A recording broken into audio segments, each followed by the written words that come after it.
your pens. You may. I So, Yeah. we have quorum, should have announced this and started it. So we have quorum, so we are gonna get started, as you all know, means recording and streaming, so be ready to be on air.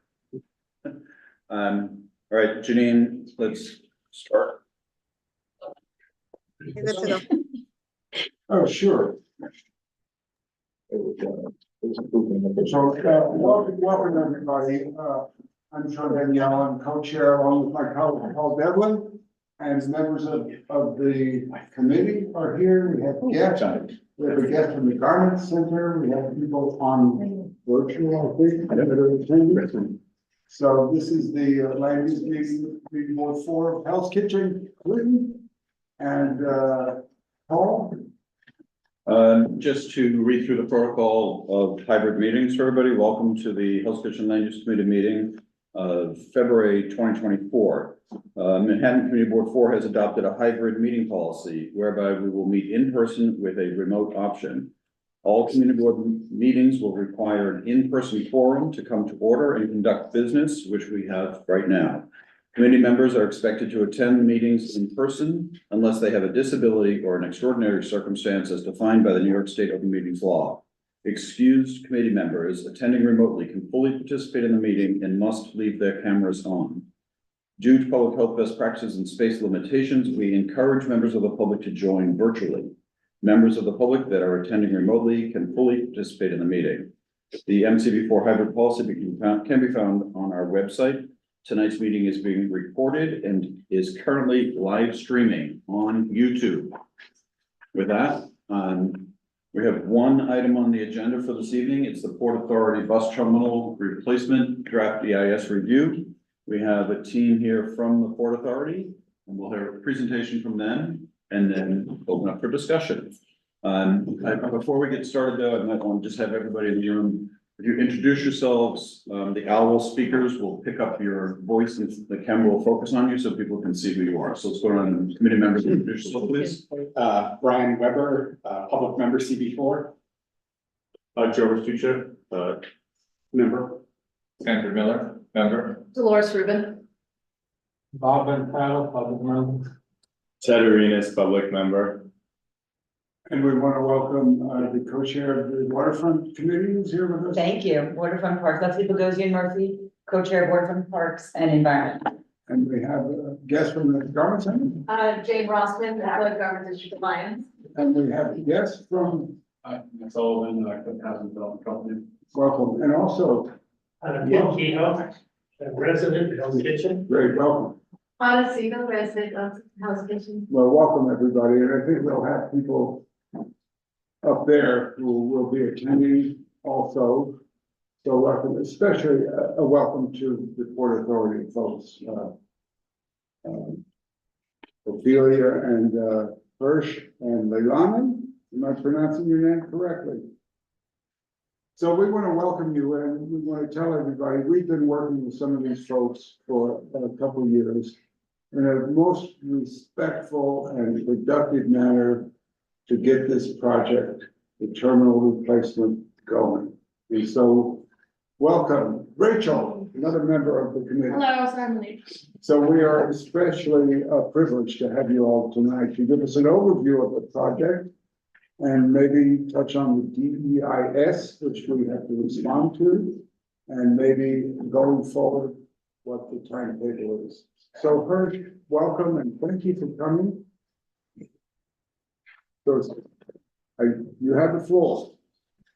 So I'll open it up, Hirsch. Good evening, everyone. My name is Ophelia Rivas, General Manager of Intergovernmental Affairs with the Port Authority. I'm joined by my Deputy Chief, Hirsch Parekh, and Leilani Irving, Senior External Client Relations Manager, who will be presenting with me tonight. Hirsch, do you want to add anything before we continue? All I'll say is I appreciate the opportunity to present to this committee tonight. As JD said, we've had a very good, productive relationship over the past several years now with a subset of the larger community board, really to look at this project and try to be responsive to the needs of not just the commuters who use the facility, but to the community that is surrounded by and impacted by the operations of the facility. And we at the Port Authority are very excited about this project. We think it is going to be a dramatic improvement for both groups of people, the commuters and the community. And as was noted, we are in a we recently just entered a very critical phase of the project, and looking forward to sharing more about it with you. And I'm happy to take some questions as well. So thanks for the opportunity and thanks for the invitation. Before we start, I want to welcome Jessica Chait, the chair of the community board, is here with us, and Chris LeBron, a member of the committee, has just shown up. Evening. So thank you, Hirsch. Thanks, JD. So I'm going to share my screen while I begin to talk, if that's okay. Yeah, that's fine. Okay, great. So So let me know if you can see the screen. Yes. See it? Okay, great. All right. So we're pleased to be here tonight at CB4 Land Use Committee meeting to present on the Port Authority Bus Terminal Project.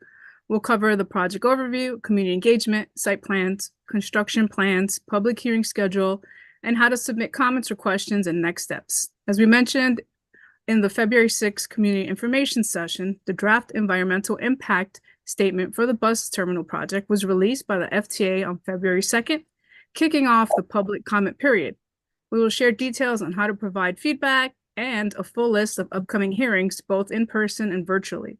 A big thank you to those who attended the info session, and also happy Valentine's Day. So let's begin. Love from the Port Authority. So we went through the agenda, we can skip that. Project objectives and goals. So as you know, as residents, visitors, commuters, and those who work in the building, we know the bus terminal is outdated and needs replacement. But when this workhorse opened in 1950, it was a marvel that became one of the busiest terminals worldwide, essential for connecting New York and New Jersey. Our plan is to transform the terminal into a world-class facility. This will enhance the community experience, revitalize the surrounding community, and meet both needs effectively. So now, currently, the terminal handles approximately 260,000 passenger trips on a busy weekday, representing about 23 of all Trans-Hudson commuters. By 2040, we anticipate the number to increase to 30%. Considering these projections, our main goal is to keep up with the anticipated demand, as we are confident that return to work numbers will continue to increase. The project will maintain and enhance connectivity with subways and mass transit, deliver a world-class state-of-the-art sustainable terminal design, preserve and improve pedestrian accessibility to travel origins and destinations, as well as establish direct bus linkage to the Lincoln Tunnel. So a few things to highlight here. It's going to align with the local and regional land use plans and initiatives, optimize life cycle costs, minimize the impacts of bus service on the built and natural environments, to name a few. So prior community engagement. Throughout the project's timeline, as Hirsch mentioned, we've had community engagement, we've listened to feedback, held public meetings, and collaborated closely with elected officials, community board, and the city, and the public at large. Before starting the formal NEPA process, we released a planning level scoping document in May 2019 outlining project alternatives. Public meetings were held leading to the final scoping report in January 2021, which outlined the locally preferred alternatives based on community input. On June 4th, 2021, the FTA published a notice of intent to prepare an environmental impact statement, launching a 45-day public comment period. Virtual public meetings were held from June 23rd to the 24th, and the final NEPA scoping information packet was prepared based on received comments by July 19th. So, and as Hertz mentioned, we're in the NEPA process and in the public comment period. All information and documents and community comments can be found on the project website, which we'll share at the end of the presentation. So, project site plans. This map displays the current bus terminal operations outlined in yellow. This facility extends from 8th Avenue and 11th, as you guys know, between 39th Street and 42nd Street. It's important to note that the project footprint won't change because we've committed to only building on Port Authority property. Therefore, we will not be undertaking any private property. So this image shows the replacement project, which comprises in the green, the new terminal, replacing the existing one. That bus terminal will also house intercity buses as well as commuter buses. In blue is the storage and staging facility, which does not exist today and will be located west of the main terminal in the future. In red is the ramps, which show the construction of a new ramp structure. And the green shows Dyer Avenue deckovers that will be converted to public space at the conclusion of the project. An element that's critically important for the PA to fund this project is inclusion of private development, which is shown in gray.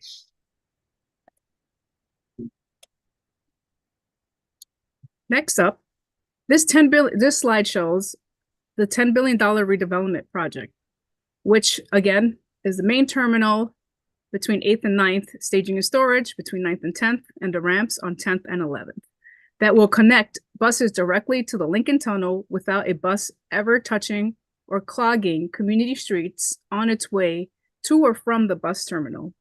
We're going to build these buildings in 2 construction phases. In the first phase of the construction, which will run roughly from the end of this year through 2028, we will build the ramps and the storage and staging facility. We will also deck over the below-grade Dyer Avenue cut. Those deckovers will be used during construction for staging and temporary bus operations. When construction is complete, they will be turned into green space again, as I mentioned earlier. In phase 2 of the construction, once we finish the storage and staging facility and the ramps, we will tear down the old bus terminal and build a new one. During the phase 2, the newly completed staging and storage facility will be utilized as a temporary bus terminal. Finally, at the right top of the rendering, in light blue, there will be 2 commercial towers to be built in the 2030s, roughly 8 to 10 years from today, once the bus terminal construction is either complete or in its final stages. As part of the project, 2 private development towers are proposed to be built on PA property. The towers that are proposed will be commercial offices at grade retail. Tower 1 would be at the height of 1,200 feet above grade and a lobby entrance located on the corner of 8th and 42nd, while Tower 2 would be at the height of 900 feet above grade and lobby entrance located on the corner of 8th Avenue and 40th Street. These approximations are subject to demand, and the funding strategy for the project would include financing from this private development and payment in lieu of taxes, subject to an agreement with the city. And current and future conditions. So here we see the current 41st Street entrance. It's dark, dreary, and sidewalks can become congested. We've all experienced this area at some point. Therefore, we worked with the Department of City Planning and the Community Board on how to best improve this environment. And this was imagined. This rendering depicts the permanent closure of a portion of 41st Street between 8th and 9th Avenue to create an iconic atrium entrance and enhance the pedestrian experience. We plan to take that piece of 41st Street, join the 2 buildings together to create a central atrium that will be open to the public. This location is in between the north and south wing under 41st Street. Current conditions inside the bus terminal are not, let's be honest, they're not easy to navigate, not in the best conditions, low ceilings, low light. Therefore, this new terminal design will have wayfinding, retail shops, connectivity to trains, high ceilings, more lighting, and essentially an overall better passenger experience. And now I will pass it along to my colleague, Leilani, who will expand on the project deliverables. Leilani? I can't hear you. Leilani, I think you're on mute. I can't hear you.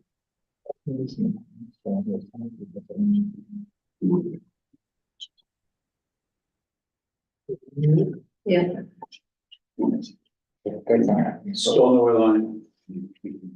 Rachel. We still don't hear you. Keep it back. Can you all hear me now? Hi. Thank you. Okay, great, great. Thank you, Ophelia.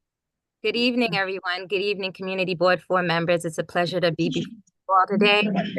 Hey, guys, can you please? Thank you. For this section, can everyone hear me? Yes, sorry, we were distracted for a moment. We're back. No, not a problem. So for this section, I'd just like for everyone to put on their imagination hats for a second, and I'd like for you all to just visualize what I'm going to share in these next few slides. So once this project is completed, the Port Authority bus terminal will provide many advantages, including an elevated public realm, a greatly improved experience for users, improved vehicular and pedestrian flow, and we will be making a shift to green energy. So as you can see in the first image, the new terminal will be a modern 21st century facility with a strong civic presence, featuring major streetscape improvements like integrated storefronts, appropriately scaled sidewalks, and pedestrian areas for diverse users. We will also be turning the Dyer Deck Avenue deckovers into a publicly accessible space, which will further improve the overall public experience. And that's the Port Authority's aim. In the next visual, we will illustrate the concept of creating a larger central atrium by linking the north and south wings, which is a design choice aimed to enabling intuitive wayfinding and significantly enhancing the spatial experience for users with diverse abilities. So we'd like for folks to be able to visually navigate easier while they're in the new bus terminal. Additionally, the new ramp structure and storage and staging facility will contribute to the substantial reduction in street congestion and the need for surface parking lots. Moreover, the expanded intercity capacity will help accommodate curbside operators who will be using the facility. And lastly, in this last image you see, the new terminal will embrace a green energy transition. The project is slated to achieve a LEED V4 Silver certification with the intent to pursue an Envision Gold rating. This aligns with the adoption of electric fleet changes and the incorporation of modern energy efficient systems within the terminal as we're striving towards a net zero and carbon profile. Next slide, please. Okay, so now we're gonna jump into, I'll provide an overview of the construction phasing and process. Next slide. So as you can see here at a glance, the project timeline is estimated to be about approximately 10 years. The first 2.5 years of the project, beginning in January 2022, it consisted of an environmental review, Uniform Land Use Review Procedure, or ULURP, industry feedback, and procurement of services for the project. The project's timeline then entails an estimated 8-year construction period, starting in 2024 through the end of 2032, as you can see in the image above. The initial 4 years within this time frame will be dedicated to constructing the Dyer Avenue deckovers, storage and staging facility space, and the new ramp structure. The storage and staging facility will open and serve as the temporary terminal, and we hope to have this completed by approximately late year of 2028, at which time the construction of the main terminal will begin for a duration of 4 years, or approximately 4 years. The construction of the main terminal will incorporate foundational work for the private development set to occur independently in the future. And construction of the main terminal is anticipated to be completed by the end of the year 2032. Next slide, please.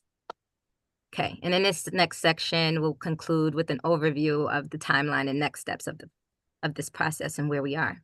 So at present, the project is positioned at step 5. So as you can see here, phases 1 through 6, we are currently at step 5. The formal public hearings and 45-day comment period began with the publication of the DIS Draft Environmental Impact Statement on February 2nd. So thank you all who participated, Jessica Chait, and community, Jesse Bodine, Joe. It was great seeing you all at the kickoff announcement. Thank you for participating. And after the comment period concludes on March 18th, the FTA and Port Authority will consolidate all the comments received, which will also include those submitted via the project website, email, mail, and voicemail. And then we will progress to step 6, in which the team will prepare and release a final environmental impact statement and record of decision by August 2024. That's the goal. Next slide, please. So just want to kind of level set and be clear that this presentation serves as a community update on the project, and this is very separate from what the public hearings will be, right? So the public hearings that we will be holding in the coming days, we strongly encourage everyone who is interested in this project to register to attend any of the 4 upcoming public hearings. So as you can see outlined here, there will be 1 in-person session scheduled on February 20th and 3 virtual sessions that'll be scheduled on February 21st and February 22nd. We're really pressing and encouraging folks to share this widely with the community.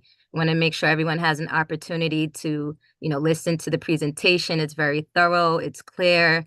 It really explains the project in depth in a clear and concise way, and it also allows for folks to submit public comments, suggestions, and it will be recorded. So please do help us amplify our hearing dates, and please do encourage folks to register. Registration is mandatory and it's required for each session. Alternatively, comments can be submitted through various channels. They can, as I expressed before, they can be submitted on the designated website, which, as you can see, is the www.pabtreplacement.com. They can also be submitted via email. They can be submitted by phone or by postal correspondence. So all comments submitted during the hearings and the entire public comment period will be reviewed and addressed within the final environmental impact statement, which is expected to be completed later in the year of this year, 2024. So that next slide, that concludes the presentation. Thank you all for listening. Again, happy Valentine's Day, and I yield the floor back to you. Thank you so much, Luana and Hirsch. And Ophelia, would you take some questions about the overview before we get into the DEIS, what we're required to do? Do you mind taking just a few questions about what we just talked about? Does anybody have some general questions about what we just heard? Rachel? So thank you for the presentation, for looping in the community boards, and also for the very comprehensive report. I think it's very obvious that there are future benefits to this project, but as you outlined, the projected timeline of this is 10 years, including 8 years of construction. So was wondering, what are some near-term impact, or there are going to be near-term impact in nearby communities, right? So for example, you recognize that there are several homeless shelters and social service facilities in the affected area. Small businesses are going to have to temporarily at least vacate their businesses, right? So what are being done to make sure that the solutions put forth in the draft EIS are going to be enforced? So let me start with that. Appreciate the question. It's an important question that we have been looking at, for quite some time now in terms of, construction impacts during the construction phase, right? I think is the sort of the core of your question, right? Is how are we going to manage the construction impacts on the community, on the businesses, et cetera. And I think it's important to, just to not to sugarcoat it, right? I mean, this is a $10 billion construction project that will be happening in a very dense, built up urban environment that has it's very busy, a lot of residents, a lot of businesses, a lot of traffic, a lot of cars, a lot of deliveries, a lot of taxis, et cetera, right? And so, that is something that we just want to be very, upfront about, is there will be disruptions, there will be impacts created by the construction project on all of those stakeholders. We will be working very hard to manage those impacts minimize them where possible, mitigate them where possible. We have the benefit of having gone through several large construction projects over the past several years, specifically at our airports, where traffic management impacts on communities have been very important and have been very critical. And, we've sort of set up a good procedure to address that. And part of this will really need to be maintaining a strong communication channel, right? So that we are sharing impacts. We are sharing information about impacts, when they're happening, what's happening, what may be needed. At this time, we're not anticipating the need for any residential buildings or businesses or anything to vacate their space. But again, it's going to involve a lot of communication. There will be certain requirements that will be in the record of decision that the FTA will issue later this year, as Ophelia and Leilani said. And a lot of those requirements will be generated and will be informed by the comments that are submitted during this draft EIS public comment process. And once when we receive a final decision from the FTA, we are bound by that, right? We need to meet what is included in that, the mitigations, the construction management, the construction techniques.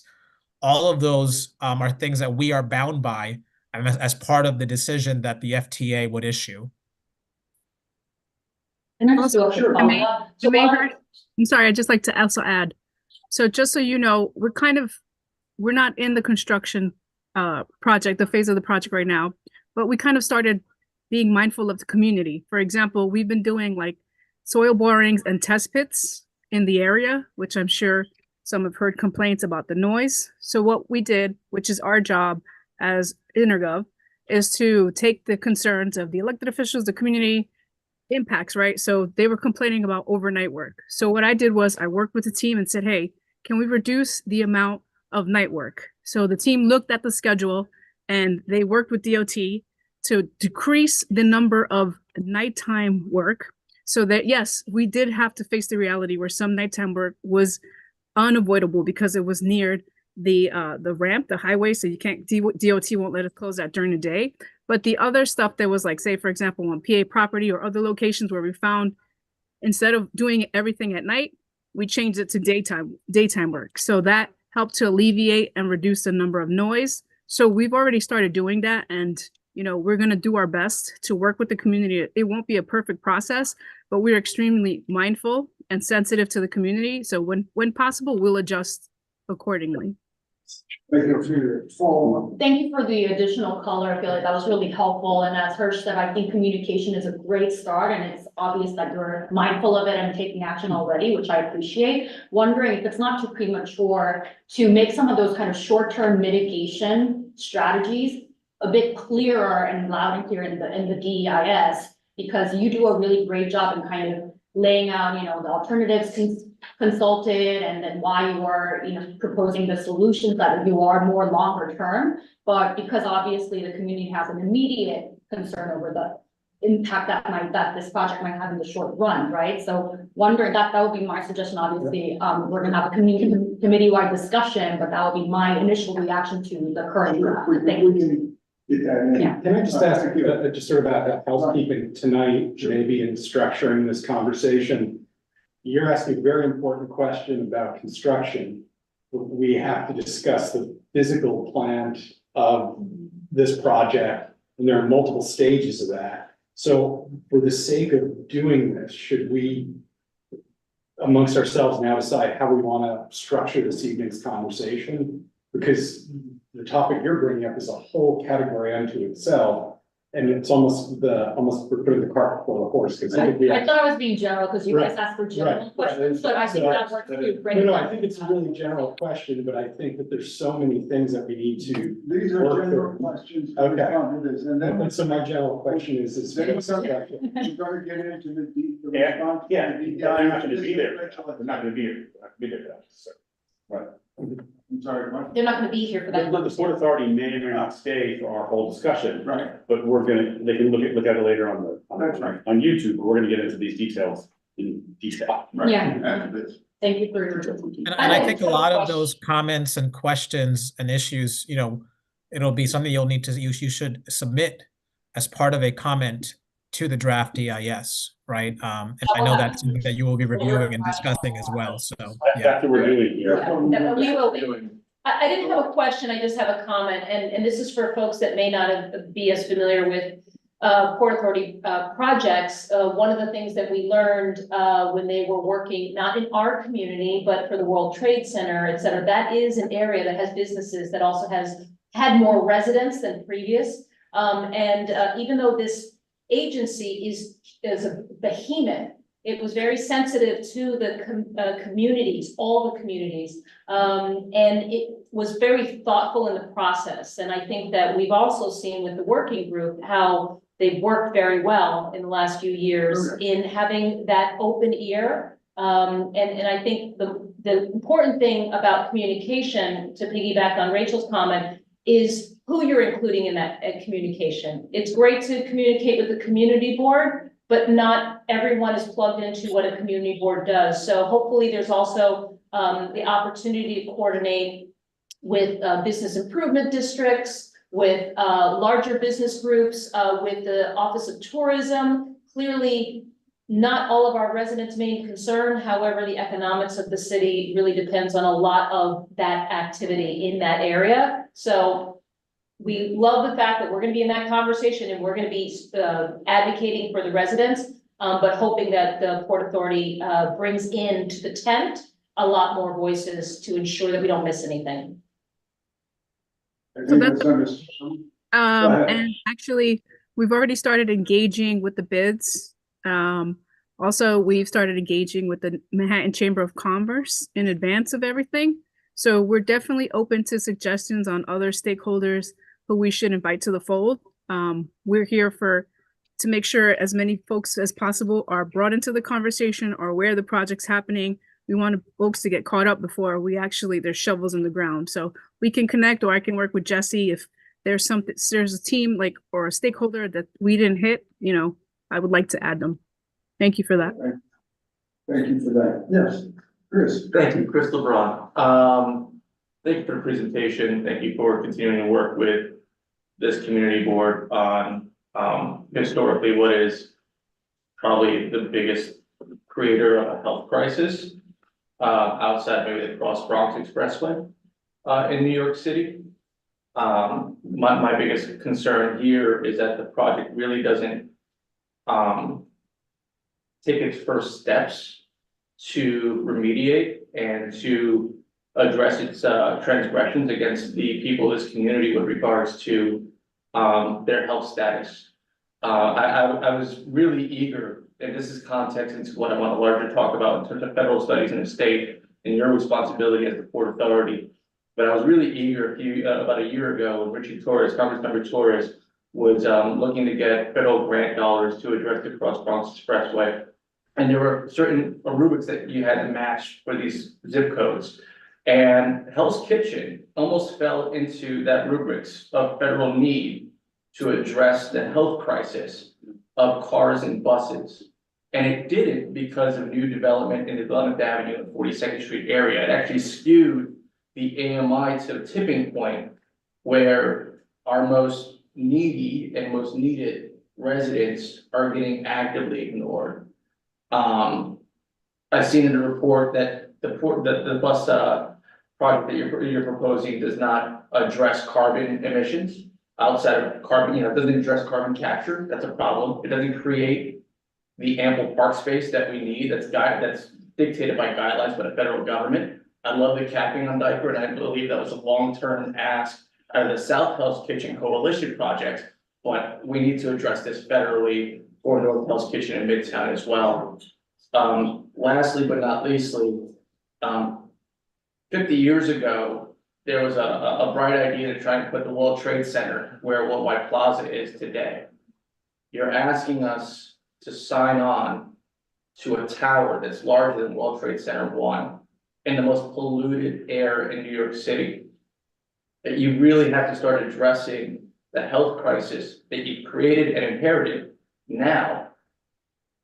before you say, we're not thinking about the construction phase just yet. Because residents will move, individuals have asthma, individuals have bronchitis. People will be forced to leave because they cannot handle the air. So I highly suggest that you act as futurist and you get the ball running, or rolling rather, on remediation projects now. Okay, Chris, thank you. I'm sure we'll discuss that in the environmental committee. Is also very concerned about that. Are there any other general questions? Well, I'll just make one general comment. Yeah. You know, the board was working on this pre-pandemic. We, side group of us, formed the House Kitchen South Coalition. And I want to thank the Port Authority for including a number of the recommendations from the South Coalition's plan, which Community Board 4 adapted, right? So much appreciated. Obviously, we've been waiting through the DEIS for the last week or so, and there's many things we're going to comment on, but I'm optimistic going forward that we will continue that collaboration, because from where this project started, when we first looked at it, to where we're arriving at now, we're moving in a really positive direction. But I think to what Chris was talking about, is really fundamental to the Hell's Kitchen South Coalition neighborhood plan, which was inspired to focus on the health, safety, and well-being of the neighborhood, and using this massive project to address a lot of the environmental issues that can be attributed to the bus terminal and Port Authority grounds surrounding the bus terminal. So don't want to speak for the board yet, but I think a lot of our comments are going to be geared towards that and the physical plan. And to what Rachel started off with was, how do we get through ostensibly 8 years, but really it's 16 years, because your timeline goes out to 2040. So I think that's where we're going to be coming from. But thank you for the progress that's happened thus far. So thank you, Brian. Before we start, I want to welcome Christine Bertay, co-chair of the Transportation Committee. Christine, welcome. Joe. JD, may I address some of those points? I know they weren't questions, but just some of the comments that were made, if you don't mind. Yes. So I think let me just say, sustainability is such an important priority for the Port Authority. We have actually just last September, we issued a roadmap to hit net zero by 2050. We're also actually the first transportation agency that signed on to the Paris Climate Accords and the goals set forth in those accords. You know, particularly when the prior administration withdrew the United States from those Paris Climate Accords. So we take sustainability, environmental health very seriously.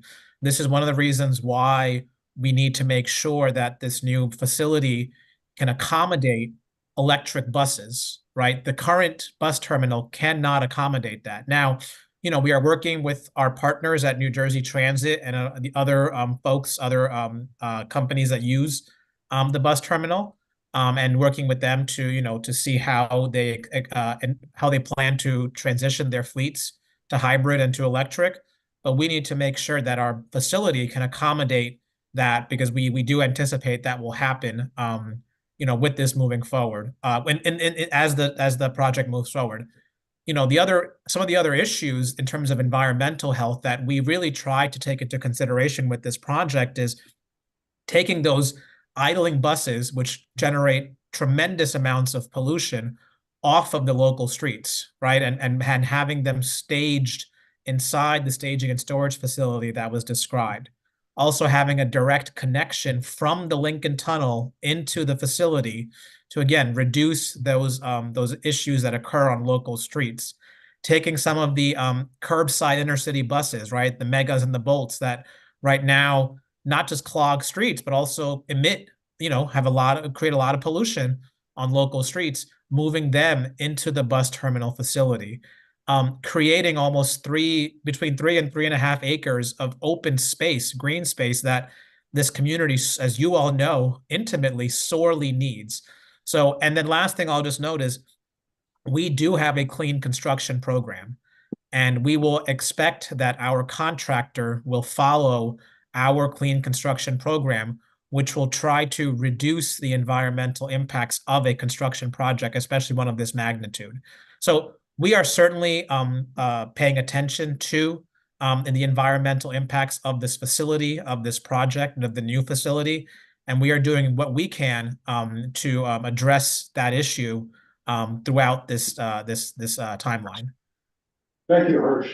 Joe, you had a- Yeah, I have just two general comments. Well, I've gone through now about 75% of the appendices, which is where the real information lives.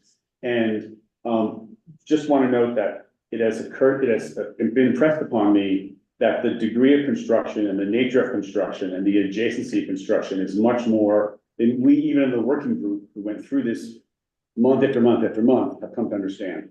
So I think that we're going to note in our comments that there may have to be partial temporary relocation of certain facilities. And I used an example in a meeting earlier today, when the board put together the plan to support Gotham West, the big middle income development on between 10th and 11th, 44th to 45th, surrounding the PS 51 school. We worked with the principal, worked with PTA, they wanted to stay in place, we worked with them. Once construction started, we were forced to relocate a school of 314 students in the middle of construction and find that it was horrific.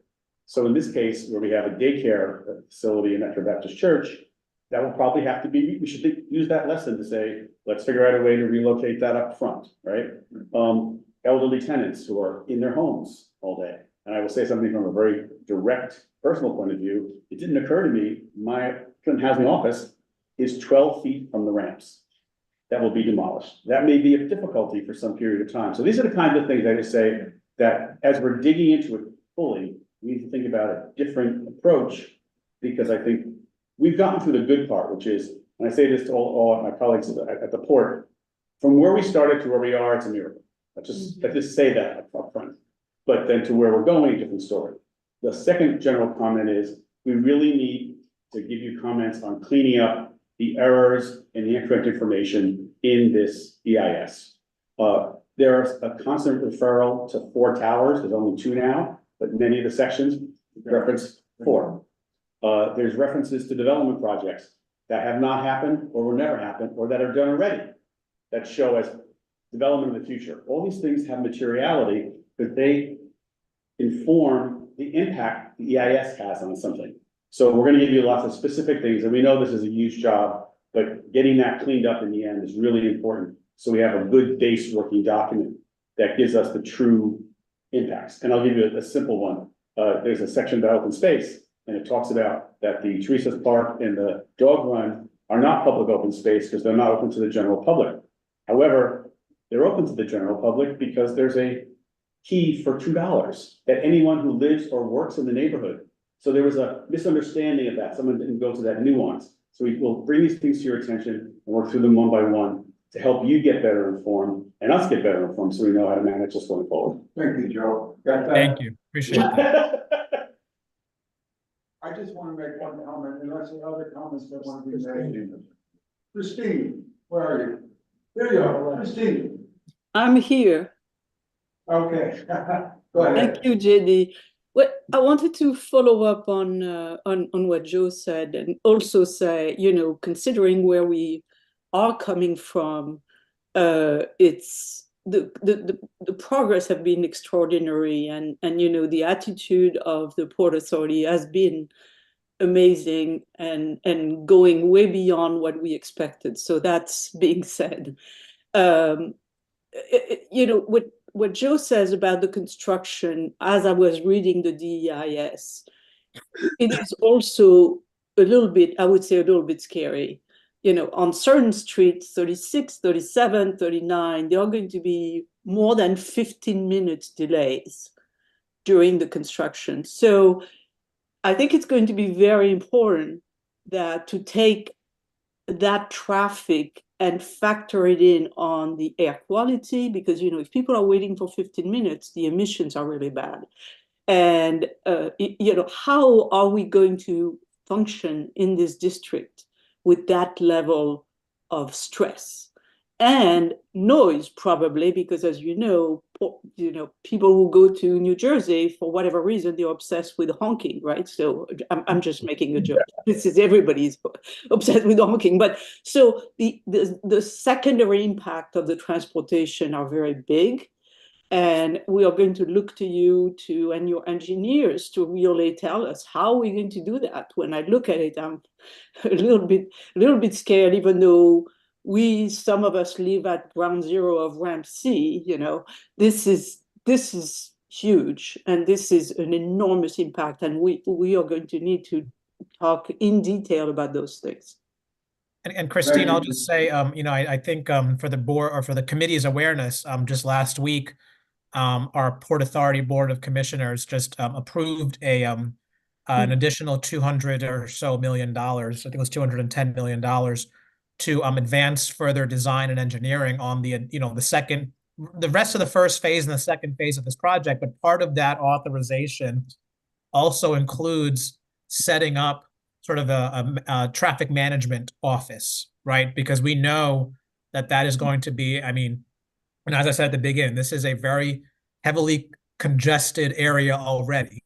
We recognize that, right? And so traffic management will be important, from everybody that lives and works there to everyone that's trying to get through there to get to their destination and everyone in between, right? And so we do recognize that traffic management is going to be an important consideration, and it's something that we are trying to get ahead of.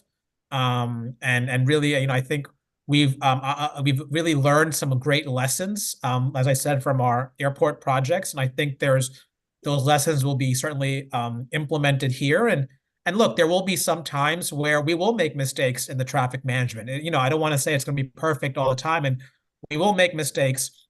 There might be some things that our team may not know or see right away that those of you that live and work in the community may see before us. And I think that goes back to my other point, right, which is just having communication and just being, honest brokers with each other, and when admitting fault when there is fault, but also, appreciate the the words of the positive words you've said as well, because we also are very grateful for this collaborative relationship that we've developed over the past several years. And look, I'll just speak very personally. I probably joined this project, maybe less than a year ago, something like that, right?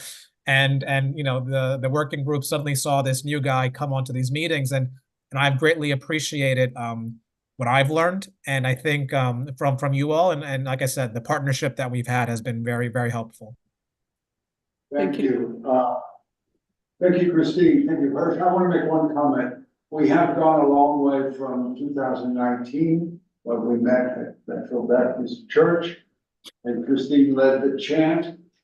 I think we've come a long way. And the most important thing perhaps is know it's all on Port Authority property. That is a tremendous advance.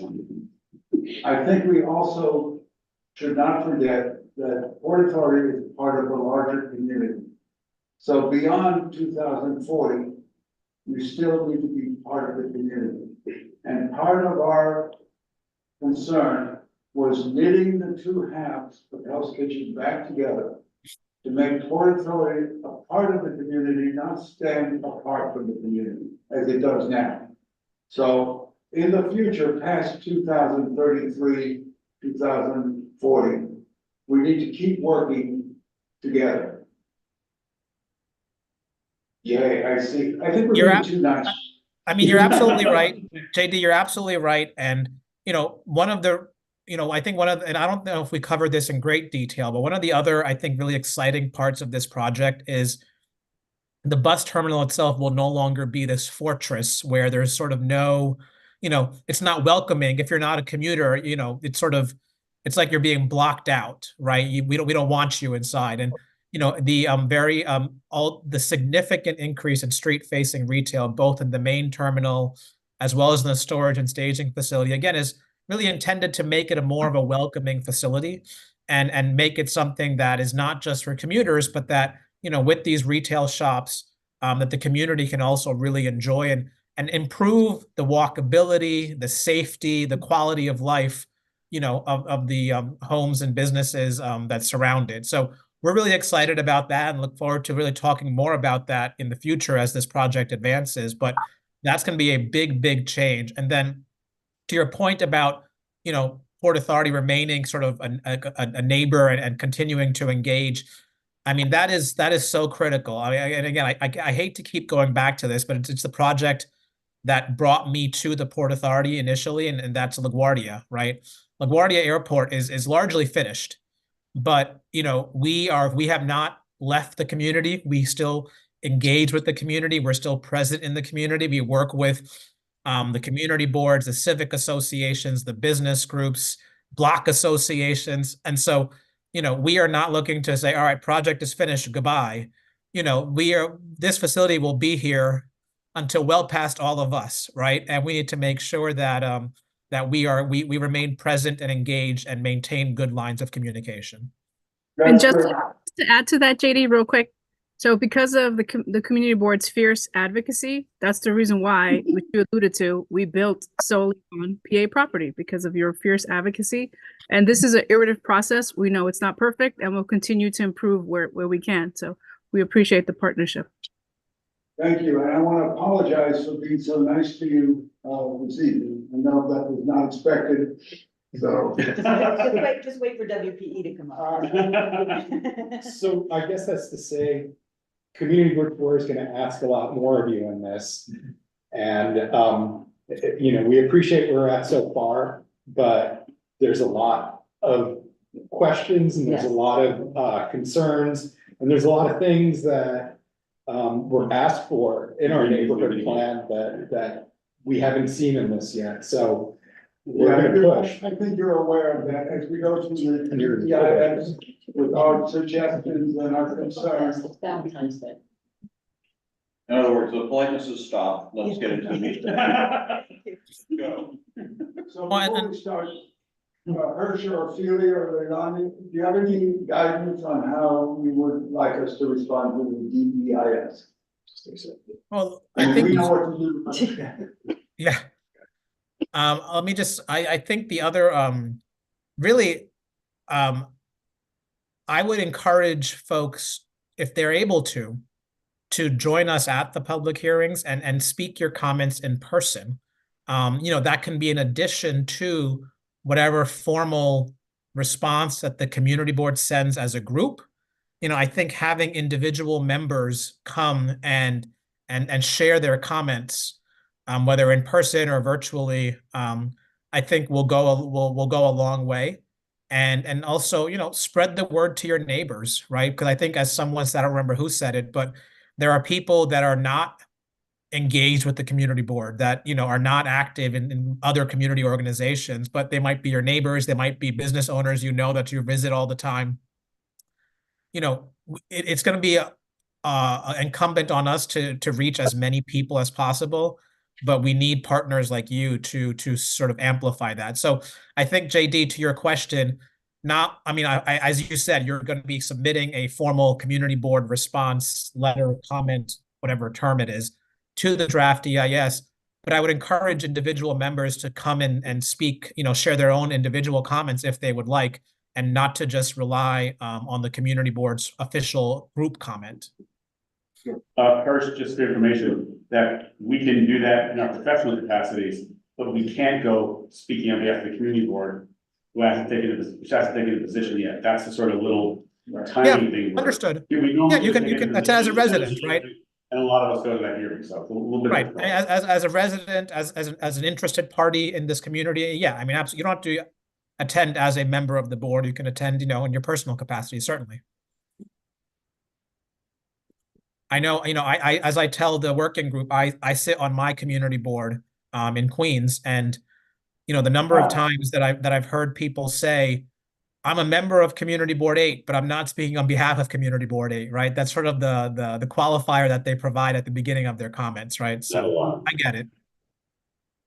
Well, I think I can speak on behalf of the committee.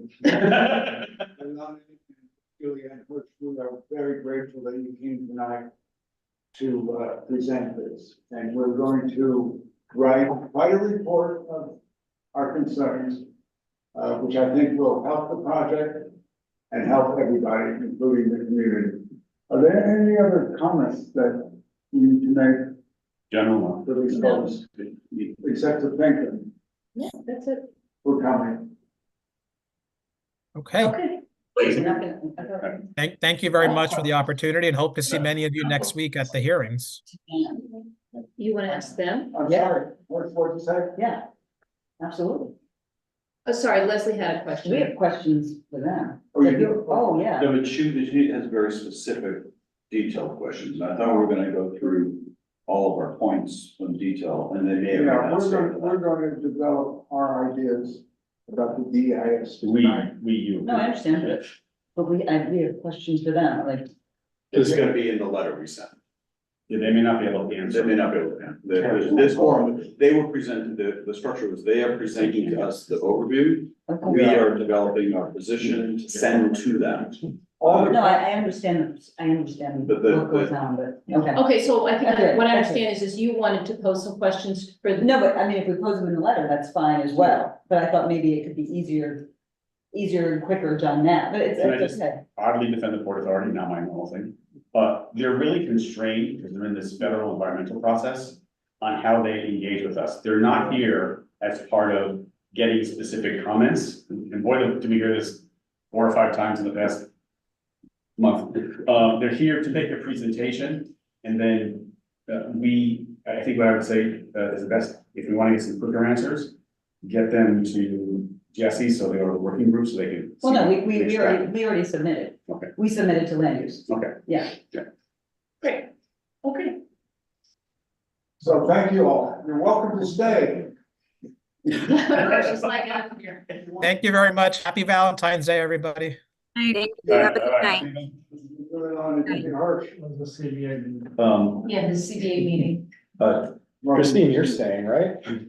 Joe, yes, so just a housekeeping, so everyone knows, we had the working group had a meeting with the Port Authority this afternoon. And then out of that, we asked for specific things to be shown to the committee, and we had this issue again about the NEPA process, what they could and couldn't do. So the community board requested, see if we could pull together some extracts out of the EIS.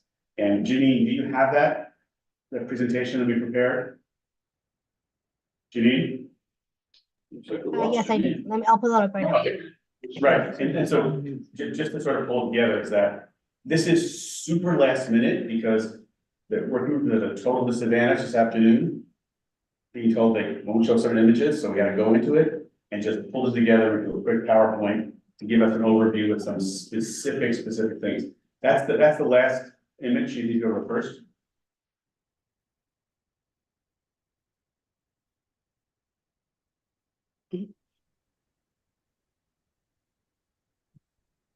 There we go. So again, I just want to, if you go to the next slide. And this will give us something. Yeah, so read this very quickly, guys, so you understand. It's just a general quick overview, because there were things they could not, Leslie, answer questions tonight. So we said, if you can't answer them, we'll give you information, we'll pull from the DIS things. So basically they're muzzled because of the process. Correct. And so even though they're willing to, as individuals, as an organization, an agency, they cannot go ahead and go into the detail that we would want from them now. But These are in the these are in the DIS, So they have been released publicly. but to find them, it might take like 15 days. So we found some of them, so we can just go through them quickly, get some overview, that would be helpful there. Thank you, Matt. Next, Janine. So that's what we've seen already, the big project plan, and the green is the new terminal, the blue is the staging and storage. The ramp structure is not the ramp structure we see today. This is a brand new structure being built over the Galvin Plaza entrance, which is currently an at-grade entrance. So it's a whole brand new structure, right? And it's higher. Huh? It's higher than the one. And it's much higher, and we're gonna see the differences. We got some of these, sort of before and after massing things. And the dark green space for everyone, that's gonna be the staging area, which is eventually gonna be converted to open space. And that's another key moment that I didn't realize until I read through this one section. Yeah, They do the stagings, they do the deck overs over Dyer Avenue. That starts actually hopefully late 2024, that they're really ready to do it. But it will not become a park until the end of the entire project in 2040. So one of our big issues here is gonna be, as we discuss it, That's parks, I'm sure. the big question is, the mitigation for parks is a deficit today. And we can't wait till 2040 to get some mitigation. Yeah, Next, G. So now we're looking at it again, in total illustrative massing, and this time it shows the towers that are proposed on 8th Avenue. Again, for reference, the little white thing is the McGraw Hill building, which is 42 stories. Wow, Okay, that's the McGraw Hill building where our office used to be, the small one's double. just to the west, and that's the Orion on the corner where it says main terminal. So that's a 60-story building. So these are huge buildings now. You need to point, you need, for everybody who is listening, you need to point Oh, the with point. the pointer. Paul, Paul has the pointer. No, no, that's not the Orion. Further over, or further Just east. put further your east. hand on it, right? Further west. Further east is the Orion, not west. Further east. There you go, that's it. That's the Orion. The McGraw Hill building is east of it. This is Joe's office, sorry. No. This is the McGraw Hill building.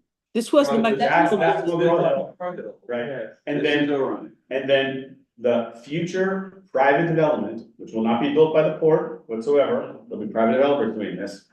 That density, right, that gathers up all existing density, it's not enough zoning, that's what you can build as of right on a very heavy, huge Port Authority, block-and-a-half site.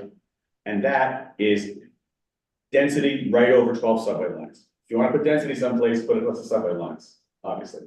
So that's the sort of just general layout, and I want to go through this, and if anyone has a question for clarity, this is the time to. Do you have a better height on this one, or do you want to They just say? said 900 feet on the small one and 1,200 on the. 1,400. 14. No, I'm asking about, because the scale of the ramping, you said Oh. earlier the. Oh, no, Grade. we're gonna see it, we're gonna see it. I just haven't seen it. Yeah. Yes, Chris? World Trade Center 1 without its antenna is 1,300 square feet. Yeah. Or 1,300. Yes, They're asking for 1,440. yes, no, I wanna say flat out, these are very, very large, they're not just height, they're dense and wide. These are, look at the Times building, that little skinny thing further east, right? The Times building is a very narrow, slender thing compared to these. These are meant to be big, full plate office buildings, think that's 60 stories. and it's 60 stories too. They can't even get the top that's in the photo. Right, so let's go next. It's taller than World Trade Center. Next. So now, here is an illustrated massing of the main terminal, right? What's important from this slide, hard to see, the red numbers are the existing heights. Oh, And the wow. yellow is the new. Wow. That's the thing, and I will say that I'll make sure that Matt Sullivan, my community planner for the housing, sends this out with the references and where you can find these, because I had to find that one, like, and they have been shy about it, but to find it in the whole AEIS, you can't find it. Currently a 2-story. Joe, this is 153 and 150 feet. Yes. The new proposed height. Yeah, no, but I just have a yes, question. no, but say what it is today. Today, it is 76 So it's feet the- 4 inches, But they're gonna, and then on 9th Avenue, it's 107 feet 3 inches. Right. Because I have a question about that slide, Joe. Yes. For reference, is that red letter at the current height? That's the or is that current- just the current? That's the current Is terminal height. if you think about this, if you think about looking past there, it's a 2-story structure Yeah. right now. So it runs approximately this line. Well, it's not, But no. If you look at the Yeah. building, it looks like Plus it's two decks. It looks like It's it. going to be 4 decks. it's actually more than 2 decks, because it sets back, it's even more decks, because you From can't the see. street level. No, today. Oh, there's more Joe? decks than you can see. Joe, Yes, it's as usual, it's very difficult to hear when everybody's talking together. And I understand that everybody is excited and trying to understand, but if you could speak one behind the other, that would be great. so, we're working in feet, not stories. Yeah. Okay, because it's clear to understand, a residential story is roughly 10 feet. So when we say something like a building is 490, that, like a 60-story building can be different if it's a 60-story commercial floors or residential floors, right? So the height really tells you the story. Here, although the bus terminal may have less levels, it is currently Chris, anything, I can't see the item thing. 70 something. This is 76 4 inches at roughly, and then the next one is gonna be 153 feet 4 inches. So we're talking about doubling what you see today for terminal height. That's an important thing to remember. The terminal height, what you see today will double. Other questions on this? May I jump Yes. in on this one, Joe? One of the reasons is that the floors are going to be twice as high because they are going to accommodate, double. Tourist bus. Oh, no, and by the way, there's all perfect reasons and understanding for this, but just how we're gonna perceive it, right? Like, they're making the terminal functional, but we perceive today roughly 7-story, 8-story height, it's gonna double to roughly, from a residential point of view, 16 stories. I think on this block, though, what isn't illustrated in this photo, because this is 40th Street here, is that the south side of the street already has buildings which are of comparable height to the new proposed terminal. Is that correct? Is that No, where the hotels are much taller, but I wanna say again, Yeah. one of the things here, you'll see it coming up. None of this is really useful. Yeah. Because no one is up in the air flying, looking at this. Yeah. There are some street views that will tell us more of the change that this is So gonna be. let's go You'll to see- that. Yeah, so, Can I, yes. while we're on the slide, this gray space is the foundation of those two commercial towers that we were just. The discussing. grayed out area is That- actually that's the the towers themselves, not the foundation. Right, that's the tower. Yeah, there's actually an image of the grid. I have a Okay. question of, so this is all 8th Avenue. Mhm. And again, are we gonna take, because the way the image looked that they showed in their presentation looked like something going overnight. And actually, We'll come to that, Well- yeah, and that's the thing, getting these out really helps us understand what it is. Next. Now, this is Galvin Plaza, that's an odd name, that's when you enter the tunnel in a car, and it's between 10th and 11th. And the thing in red there are those like Art Deco sort of steel pylons, when you come in and there's a low wall around it. So that's what it looks like today, the whole block is an open area, right, even though it's traffic and parking lots, it's open. Next. That is the ramp structure. You're seeing just the imposition of where those little pylons are. We haven't yet seen what the ramp structure looks like, not from on high, but from below. You'll see that in a moment. So it's a full new structure, but please note in this image to the right, it is currently just 2 ramps going over 10th Avenue.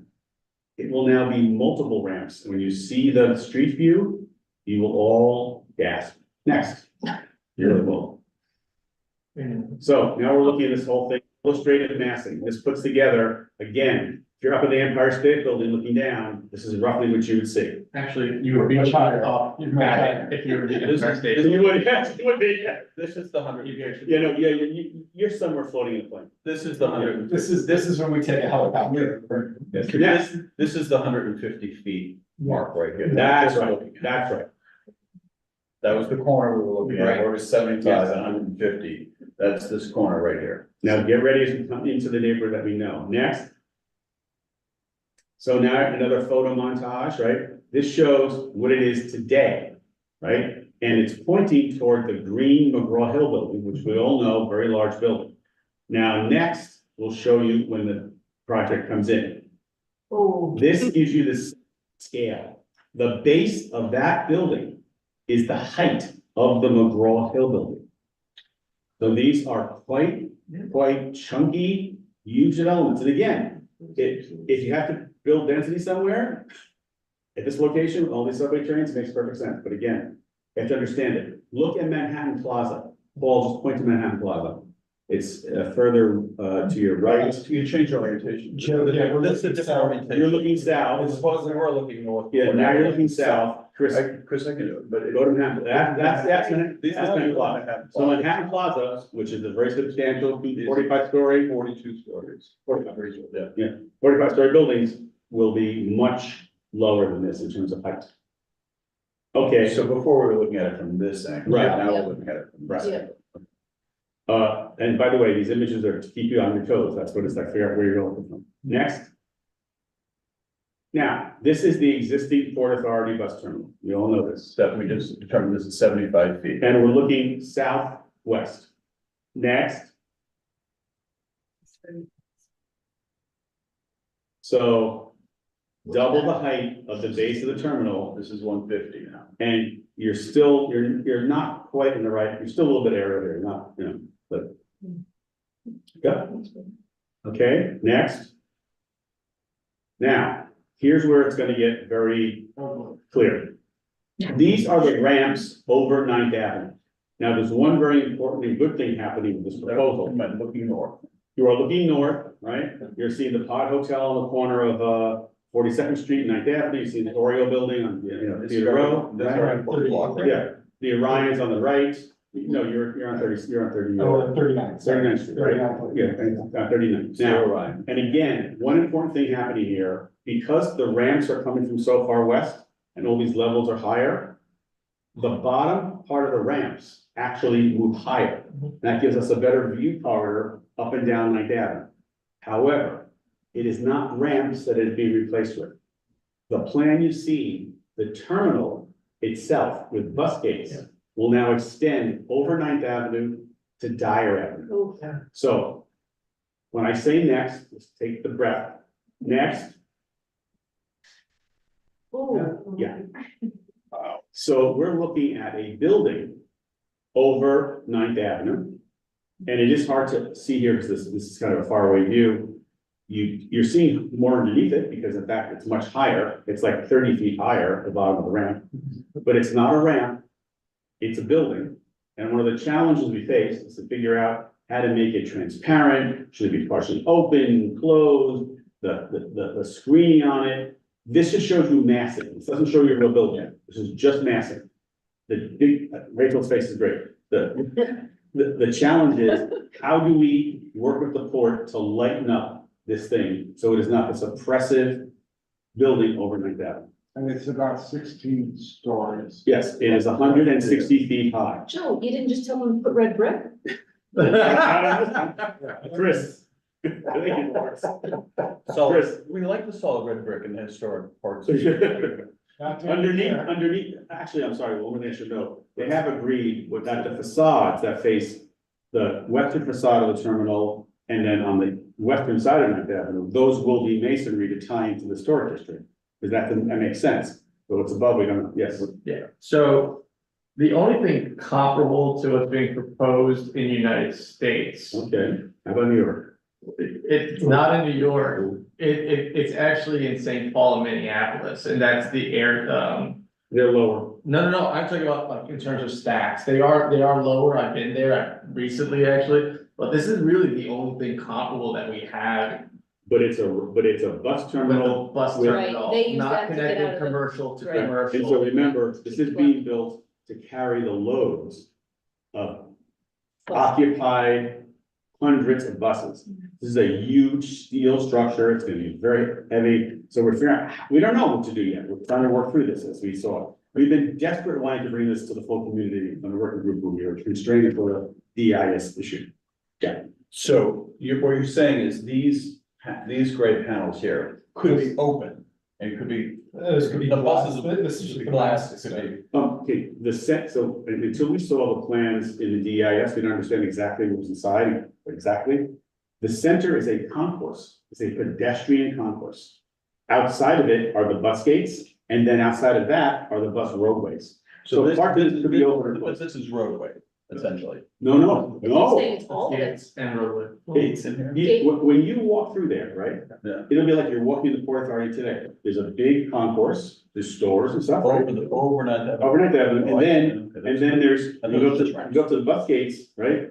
You're inside, but if you look out, there's buses taken away, and then there's roads next to it. This is like, So how, you're telling us the height, Right. 16 stories approximately. Yeah. How many blocks does it go? it goes over to Dyer Avenue. So it's a half an avenue. It goes from face of 8th Avenue across. Oh, no, 9th Avenue. From And 8th then Avenue? from here over to Dyer. Over to Dyer, right? But you see, as we go further, it takes a turn. Can you go, Sure. go Could you back to, put back the plan which was showing the distance before that? keep going, Here. there. Before that, Forward. at the beginning. Yeah, oh, yeah, Stop. There you go. The blue and the green, that green right here. The green is, we were looking at. That's what I've been trying to figure out, 'cause that That's looks like where it's for the avenue, and now I know it. So now the reason it's, I can see it. no, I'll get you, so the reason it's green is because the green is the terminal. Right. The combination of passengers, buses, and gates, right? When you turn to blue, that's the storage and staging. No, there are no public in the blue. Can I just ask you a question about? Yeah, so there's a big problem, like, it's really important that we focus on this for as long as we possibly can in this meeting, because once again, the application of sky bridges in St. Paul, Minneapolis was a complete and utter failure for urban planning. And if you walk through there right now, it is a ghost town. The small businesses, the corporate businesses, they all failed. Like anything underneath there has failed as well. They're struggling to reinvigorate their local economy after putting so much money into those sky tunnels. So my concern with anything that's a solid structure of 7 stories over 60 feet on the street is what's it going to do to our small businesses and things of that nature? So the absolute biggest thing that we've accomplished, and we may or may not see a slide here, and just have to find that one, is that today, right, the bottom of the ramps is much lower. So it will be the height. Everyone's familiar with 43 9th Avenue Fish Market on the Yep. corner there. The height of those buildings will be The bottom. no, it'll be the ramp, the structure will be above the height of those, which is a So- huge accomplishment that we've picked up that heavy thing. But everybody, can we move to? Yes. Judy, can you go back to where we were before, now that everybody understands? Can I where ask we were you before? one real quick question before, the green structure section that's Up there. over Thank you. over the avenue, that Yes. section. So when I was looking at the floor plans, because I had a floor by floor plan. Yeah. I was under the impression that the gates, on the road, that the section over 9th Avenue was just roadway. Incorrect. So, okay, so there are gates there as well. The way they were able to Yes. get so what happened here is they combined the commuter gates Mhm. and intercity gates in one terminal on different floors. Right. So there are gates from 8th Avenue over to Dyer Avenue. Okay. There's a roadway from 8th over to Dyer Yeah. on both sides, north and south. And there's a huge concourse in the center for pedestrians. I mean, it's gonna be, you know, like you buy popcorn, that kind of stuff like that. A concourse going through. So just to clarify on this one, because people, this is the bottom of the existing, That's correct. this is, so the current existing Ramp. bridge that crosses at this height. Yeah. Right. This is the top. The top of the upper bridge. So we've lifted the whole bridge up, and I think the one thing, even though it's a horrific structure, I'll say what it is, like Chris noted.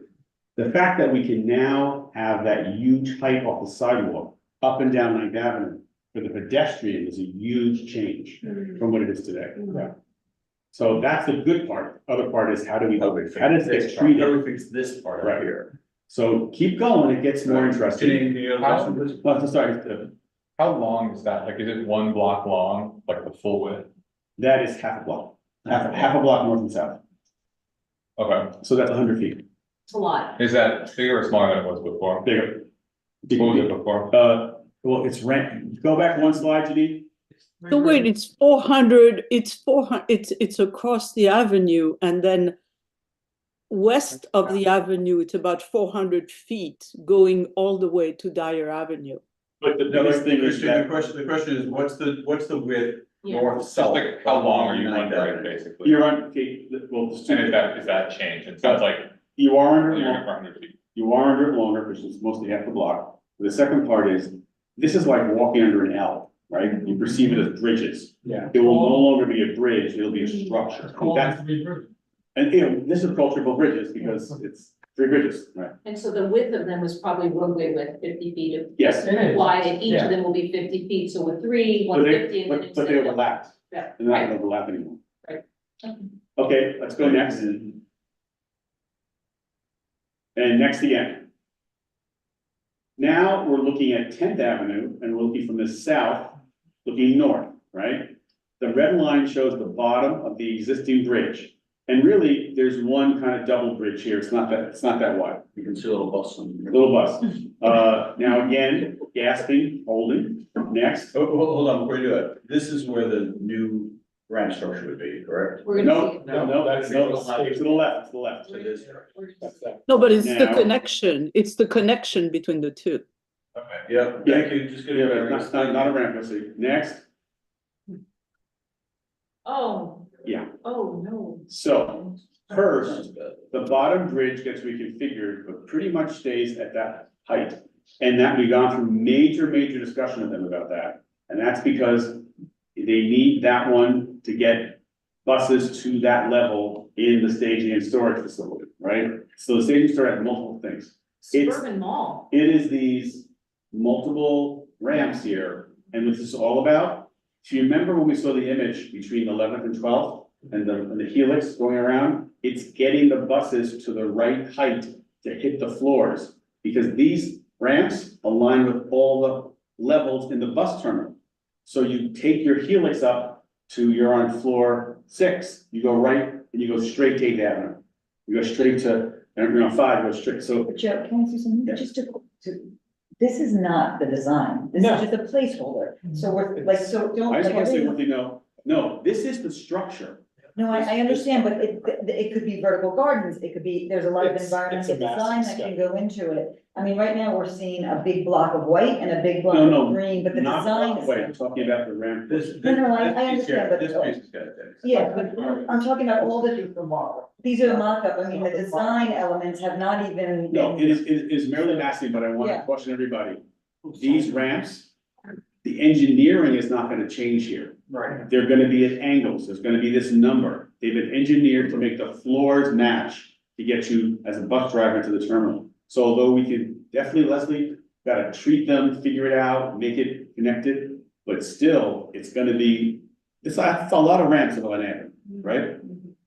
So your point is basically like those ramps are staying, how we address them is really what we can talk about. Correct. It's not a conversation about, oh, we don't need that many ramps. Christine and I have tried over the last year and a half, they make some of them go away, trust me, and we have really put our nose to the grindstone. And I'm not, right, Christine, we have not been successful at all. No, And I all mean, those because ramps- it's structurally, and the other thing is that some of those ramps are helping them remove the ramps which were on, remove the buses which are on the street. Yeah. So therefore, the trade-off here is that we don't have the buses on the street, period. And the buses are not on 9th Avenue or on 40th, 40th and 41st Street. So they are clearly trade-off, and that's the way they want to do it. And I think there's a big thing that we need to sort of acknowledge here is that originally they were just going to accommodate commuter buses. But one of the Right. big things that our neighborhood is under siege with is the intercity buses. So Right. this is now a terminal that's going to accommodate a larger number of buses and alleviate what we have on our sidewalks. No more Bolt bus on the Yeah. corner of this and. Right. Yeah. So not only that, but also it is going to take all the buses which are parked on parking lots, and they are going to be moved up into this parking garage. So that's a big difference about how do we feel and how do we perceive the environment. We're not going to have buses everywhere. Oh, no, so the Port Authority currently accommodates many carriers and many, different types of buses on their Port Authority owned parking lots, from 30th Street on the south, all the way through the West 30s. All of those will be vacated from those lots, and they will park here. And the reason they will park here is they're the direct incentive. The bus carriers want to be as close as possible for the layovers and staging to keep the turnover going, and that gets them more money. When they have the delays, they can't do that because they can't take the bus to New Jersey, bring it back. So. So I won't be stuck in street traffic. Exactly. The buses will be right, and then the most important part is, they won't come down to the city streets. Yeah. To pick people up. and go to the terminal. Once you're in there. So the parking lots, 2 of them are the deck overs, The so deck far, overs. right? Right. The others we're sort of working through. Next. And just before you go, I just want, when everybody sees the height of that, right, it was Yeah. 16 stories. 16 stories. Now, 160 feet. people are familiar with this, we're on the east side of 40th Street, looking west, right? Again, Fish Market on the corner, on the northwest side. This is the existing Port Authority ramps. Joe's office. Yeah, existing Port Authority ramps going over 40th Street. Look at the red lines. Now, next. Exactly. So now we're talking about roadway buildings over 40th Street. Completely, go back one again, Janine, for a second. We see light, air, sky. Go forward again. And that's the big change here. The ramp structure gets, the ramp structure gets realigned to go across Dyer Avenue, north and south, without that angle going across 40th. And that's again to properly connect the staging and storage facility into the ramp structure as it continues behind the buildings on 40th. Jim, can I just ask you? Yes. Currently, there are two ramps that go over Dyer over there. Are those the dotted red lines? Are those being eliminated now? Those ramps, those dotted lines are going over 9th Avenue. Yeah, Over that's 40th Street. over West 40th Street. That's what And I'm instead, they're realigned to go over Dyer Avenue.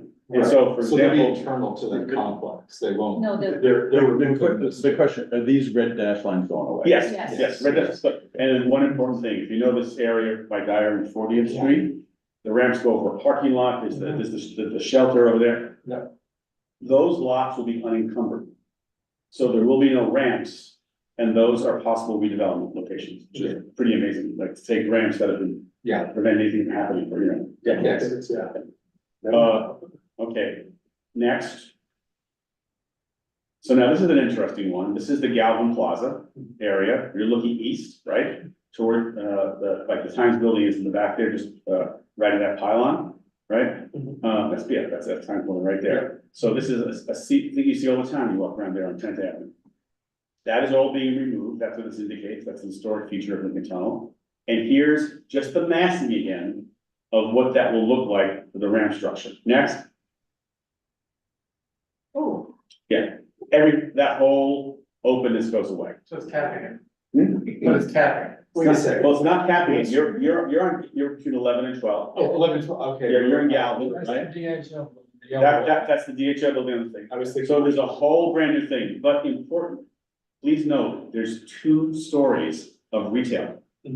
Discussions we've had over the past 2 years as we're getting retail or community facility space on the ground level of almost everything. The reason the retail doesn't continue further east is because that's a ramp, almost like grade that's gotta be screened off. Now, this just shows massing, and we've seen many different iterations how this could look. And I think the ramp structure is the biggest place, Leslie, that we can talk about major green stuff and vertical things. We've also talked about the idea of doing a green wall on the staging and storage facility. Things like, yeah, for our climate, this is at least for our climate. And I think this is our last thing, is it last, go ahead, Jeanine, it's the last one, right? Yeah, last Jeanine, that's the last one, right? So we thought this was important from the working group to bring this here and this sort of basic look at the pieces of it, because there's so much of this EIS. You have to hunt for some of these. These are from the visual resource section. So to turn back to JD and to Paul, but I think that was a good, useful. Very good, helpful. Right, Yes, indeed. understand that how things tie together. Thanks, Joe. This is all public information, so it's nothing secret. You can take it down, Janine. Thanks, Steve. So the devil's in the details, Rachel. So as we get into the TEIS response, Janine, do you have the page with the chapters on it? That we need to respond?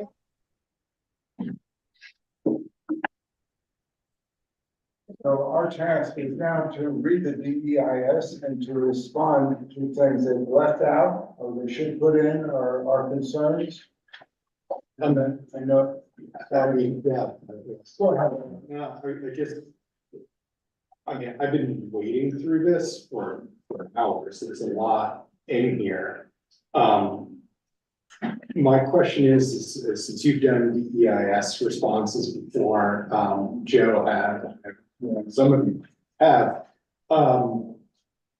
there's gonna be the feedback we give about like regarding the structure, regarding traffic, regarding mitigation, lots of stuff, but there's also some stuff in language they're using in there, which, like, do we comment on that? Do we, is that a part of your thing, or, you know, one of the main things I was looking at in the executive summary is they keep on, you know, and this seems like such a thing that we're gonna get to down the line this evening. We keep referring to, public open space. One of the things that's critical is that's public open green space. And they've omitted the word green, and sometimes they use it. And so in the executive summary, it's gotta say green space. And also in the executive summary, in the start of it, they really don't mention, they were like, here are the objectives that we looked at with the community.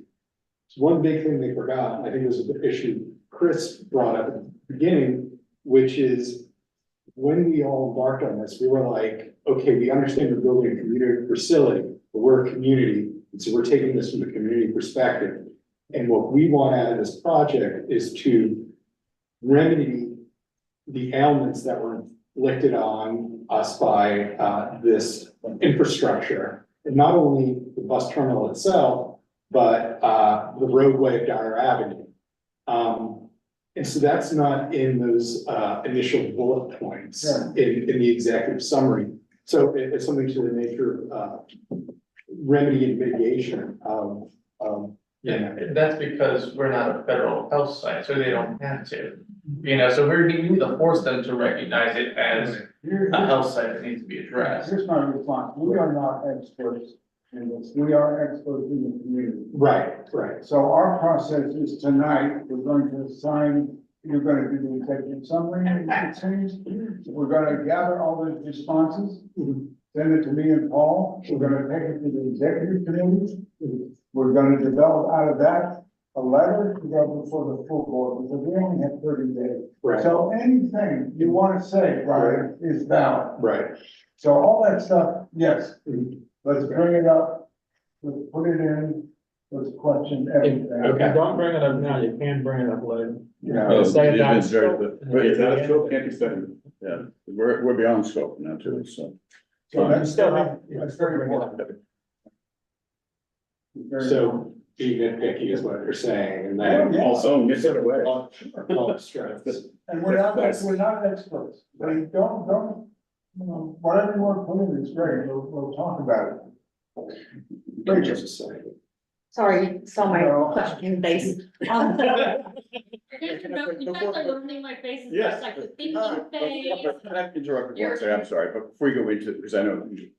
But what I think JD is suggesting is that we look at this list of 17 things, and some people are gonna say, like, WPE is really gonna focus on a couple of these chapters. So Brian and Joe is going through all the appendices, every bit of, you know, not all of us are going to wanna do that, but if you have an area that you really want to focus your energy on, just tell JD now that I wanna really dig into this, and as Joe points out, the appendices is where the real detail meat is. The That's the information meat. is there. So go into, so if you wanna take natural resources, take that chapter, really dig into those appendices, and then send comments on that And chapter. Leslie, your committee has taken up a number of these chapters up. We've Yeah, already. so. So I that just wanted to put that, No, put that that was the framework. question I had actually was because there are other committees involved, like as a land use committee member, we just wanna. Yeah, they've taken up all the transportation stuff, Right. right? Both, So for. the courts actually go into the transportation committee. Mhm. No. So in terms of 100% dividing of the transportation. chapter, No, I'm sorry. like if we wanted to volunteer, say, Yeah. hey, So if somebody wants to volunteer for a chapter, Got it. So I'm Pick happy a to chapter. take 13, safety and security. And I'm also happy to take 16, public and agency And participation. more, and you can take it, And other other people people can want- join as well, right? yeah. But can I ask Leslie, your committee, what's the Appendix so far? 3C, 5A, 10. also, it's just. What are they? I think I'm trying to write that. English, so you write it down. I Three sent it is, from our- 3 is land use 3C. zone, 3C, I don't know, okay, Oh, that's the appendices, that's appendix. Yeah, 5A. that's an 10. environmental justice 5. 3 open space. Mhm. 10D, 10 is gonna be air quality. So, we did, you want me to keep going? yeah, no. 12B, Well. Okay. There isn't a 12 B. 12C, and then chapters 5 and 10. You have a 12B? I thought maybe I, I don't have 12B. It would make sense, Put them on. environmental justice and air quality, those would make sense, yeah. We found others in 3 and, And in 12, utilities and infrastructure. yeah, okay. I'll take. I'm sure there's some crossover. But very recently I interrupted you, did you have something else you wanted to say? No, that's, you preempted my question, Oh, which I'm is how are we gonna So you divide up the really chapters read when there's a the lot of. You think we're good at reading your face before? I'm Where ready in to my take mind? a She's taking 4 chapters, which 4 chapters? Chapter 4 socioeconomic, and I'm happy to volunteer after I'm done with it, I don't wanna overcommit it, so. So just, you should, when you get to that, you should know there's bizarrely favorable statistics to us in socioeconomic. What do you mean, which one? There's things like, who knew that Hell's Kitchen has it has people over 65, 20.4% living in poverty versus Manhattan at 17%, and New York City at 17%. So when you're saying, without saying it's a positive thing. I meant positive means We that, didn't ask. that's for- something that can be mitigated. Is that right? Like, Yeah, and that we're a majority minority Yeah, community yeah. across. There's all kinds of stuff in there that really pops out. The only thing that, Holy shit. the only thing that really popped out though on that map, and this is just reference for you. They studied a broader area, which goes all the way to, CB5. Times Square. And Yeah, Times Square, yeah. but the area between 7th and, 5th. And the area they studied has very little residential, and they put that as living below poverty, and that's because there is no residential there, there's only a few shelters there. Right. So that is how that number kind of skewed. No, this is. Oh, no, I understand, I understand. it. It's a In different our- stat. Yeah, it's a different stat. Okay. Do you wanna say that out loud? This is where I was doing studies before, with regards to racial justice and socioeconomic. So you do that chapter? They'll do it together. Chapter 4. That was a long distance high five. And Christine, are you taking any particular chapters, or are you doing everything? No, that's funny. I've done transportation. I've looked at air quality just as and I've looked at noise and vibration. And that's pretty much it. Okay. And I think there was a chapter on mitigation. Where is that? It's there. Where? It's, 2D, You're talking about the appendix? appendix 2D, yeah, mitigation. Oh, Well, this it's is- the appendix, right? So I looked at that too. My office is looking at it, and we're having a meeting last week, with the exec in February, so we'll share it.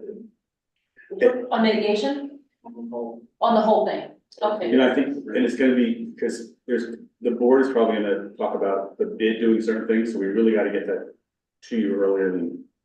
Yeah. So Sooner than for later. those who don't know, maybe, why don't we just say, since there are some folks from the public here, Oh, your bid. I'm the head of the Hudson Yards House Kitchen Alliance, and the whole thing we're talking about is in the bid. So just to stay on our thing for a second, but Leslie, one of the things that really struck me when I read a lot of this, there is currently no source of funding to maintain these open spaces. And just like we don't want to replicate Hudson River Park, and in this case, the Port Authority actually is developing retail, developing something, it's like, they're developing a lot.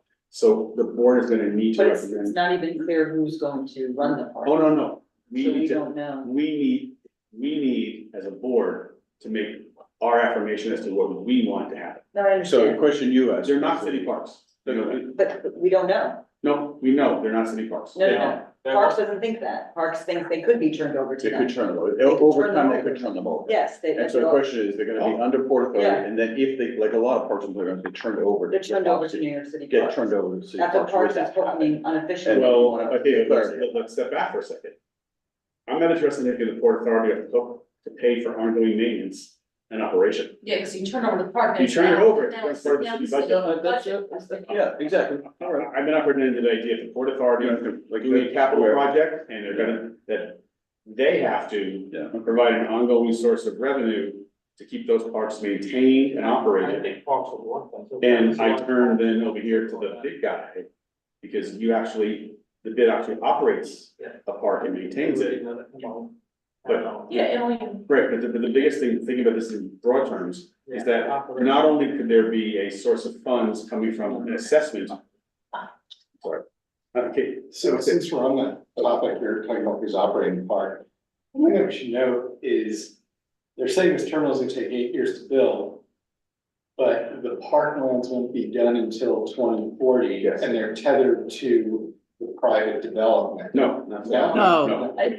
No, okay. Phase one is staging, storage and ramps. Right, Phase two is the terminal. Right. Terminal's done, paid for by the port and all the various sources. right. Then it's open. But it's open, but it's an 8-year window there, so we're talking about 8 years to get those spaces. Oh, no, yeah. 16 years out. One of my first notes is, Yeah. the Harrison deck over 2040, so we need to get some other park space before 2040.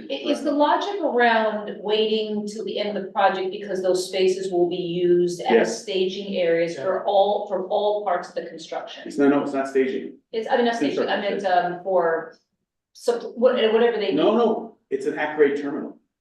Oh, they're using it as a The temporary. terminal does not fit in the new staging facility. It fits on the deck overs and the staging Right. facility. Got it. But it's like, it's back to 49. Right, so they're gonna. My question Hold the is parking that. lot. Hold In the on, right, yeah. let her finish, because No, people online can't hear. Oh, when you're- all right.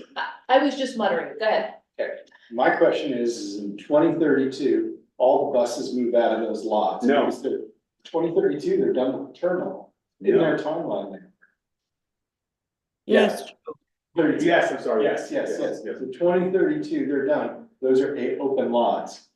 Why are those open lots for 8 years? Why are those not developed during that interim? Number one, Parks, like, why are we waiting until 20? number one, it's not 2032 that's gonna, whatever they put together is not gonna happen, right? Number two, they can't be developed because they are actually during that period of time Oh, no, I understand that. being used. I understand that, but according to their timeline, in 2032, they are done using their lot. gap. And then they turn to a park in 2032.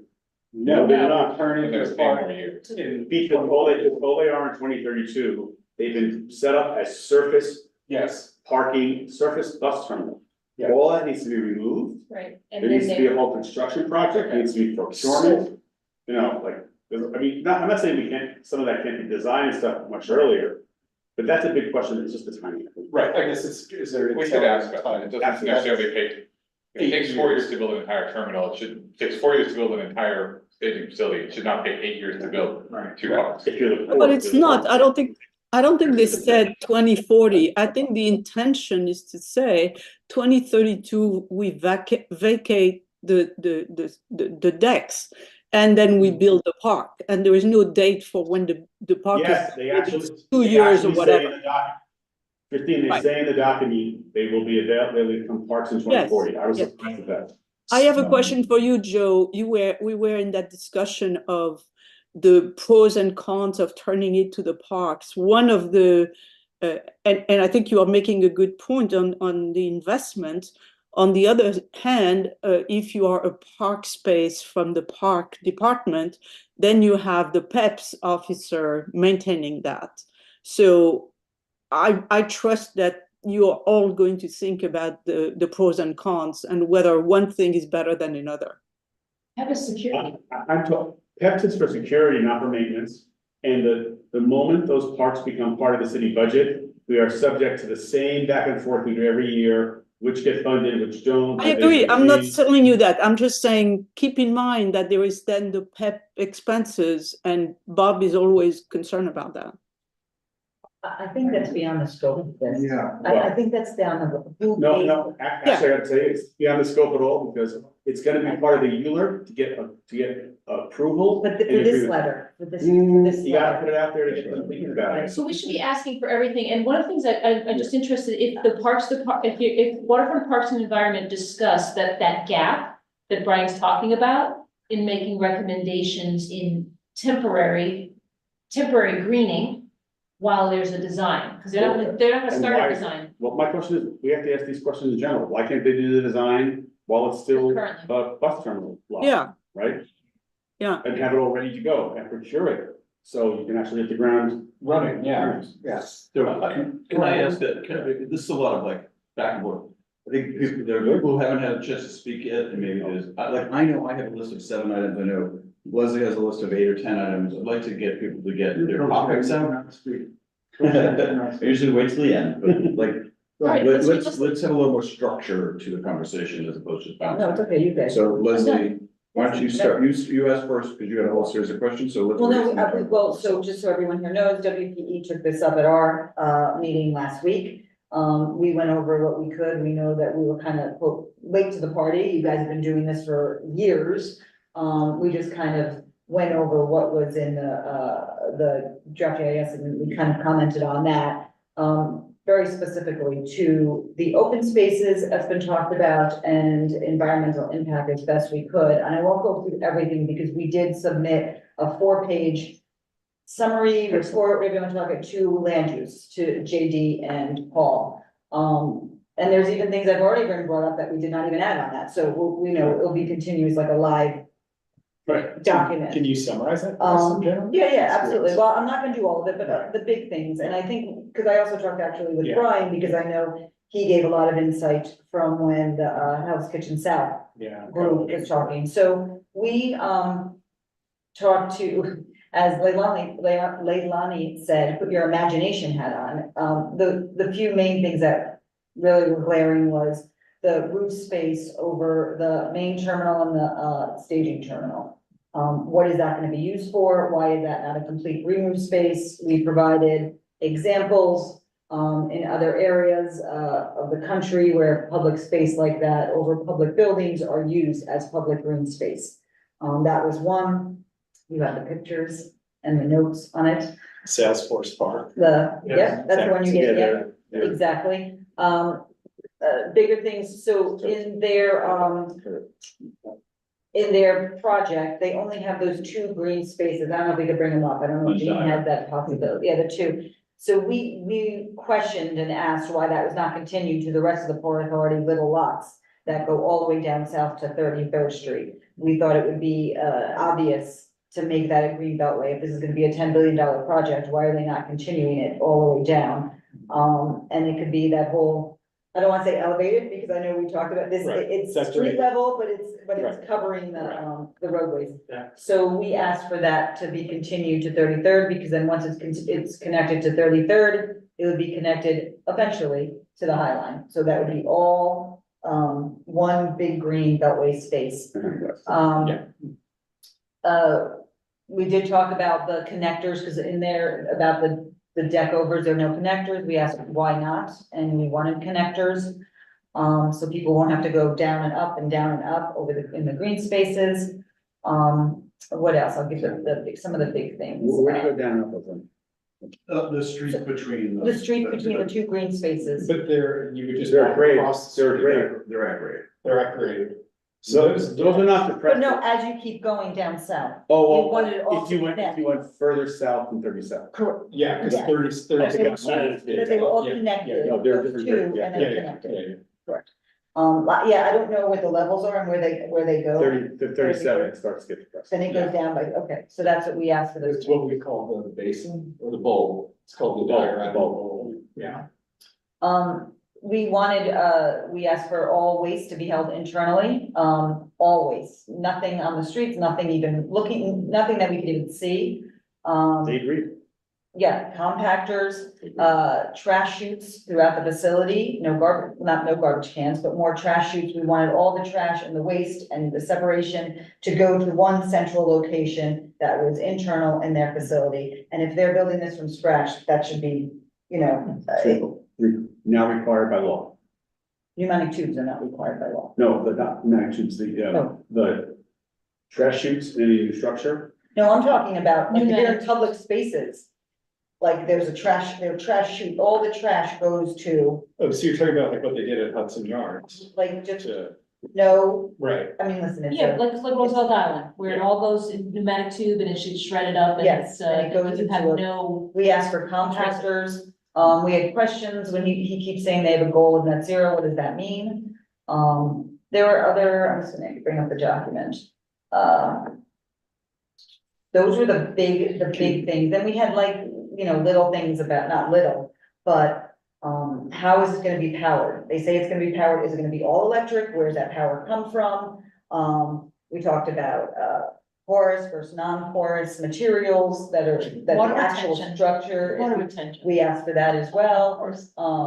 Water retention, they told us, actually, from the information, all the roofs will be used for water retention, which is fascinating. So, but I think what Leslie's talking about, porous versus non-porous, Yeah. it's something they talk about in this where they're gonna have Air how much quality, of it's for the air quality. air quality, which is like, they're talking about on a bus terminal, 50% will be Screening, yeah. screening. And so one of the things we had originally discussed back in the House Kitchen South Coalition plan was that the entire thing would be enclosed.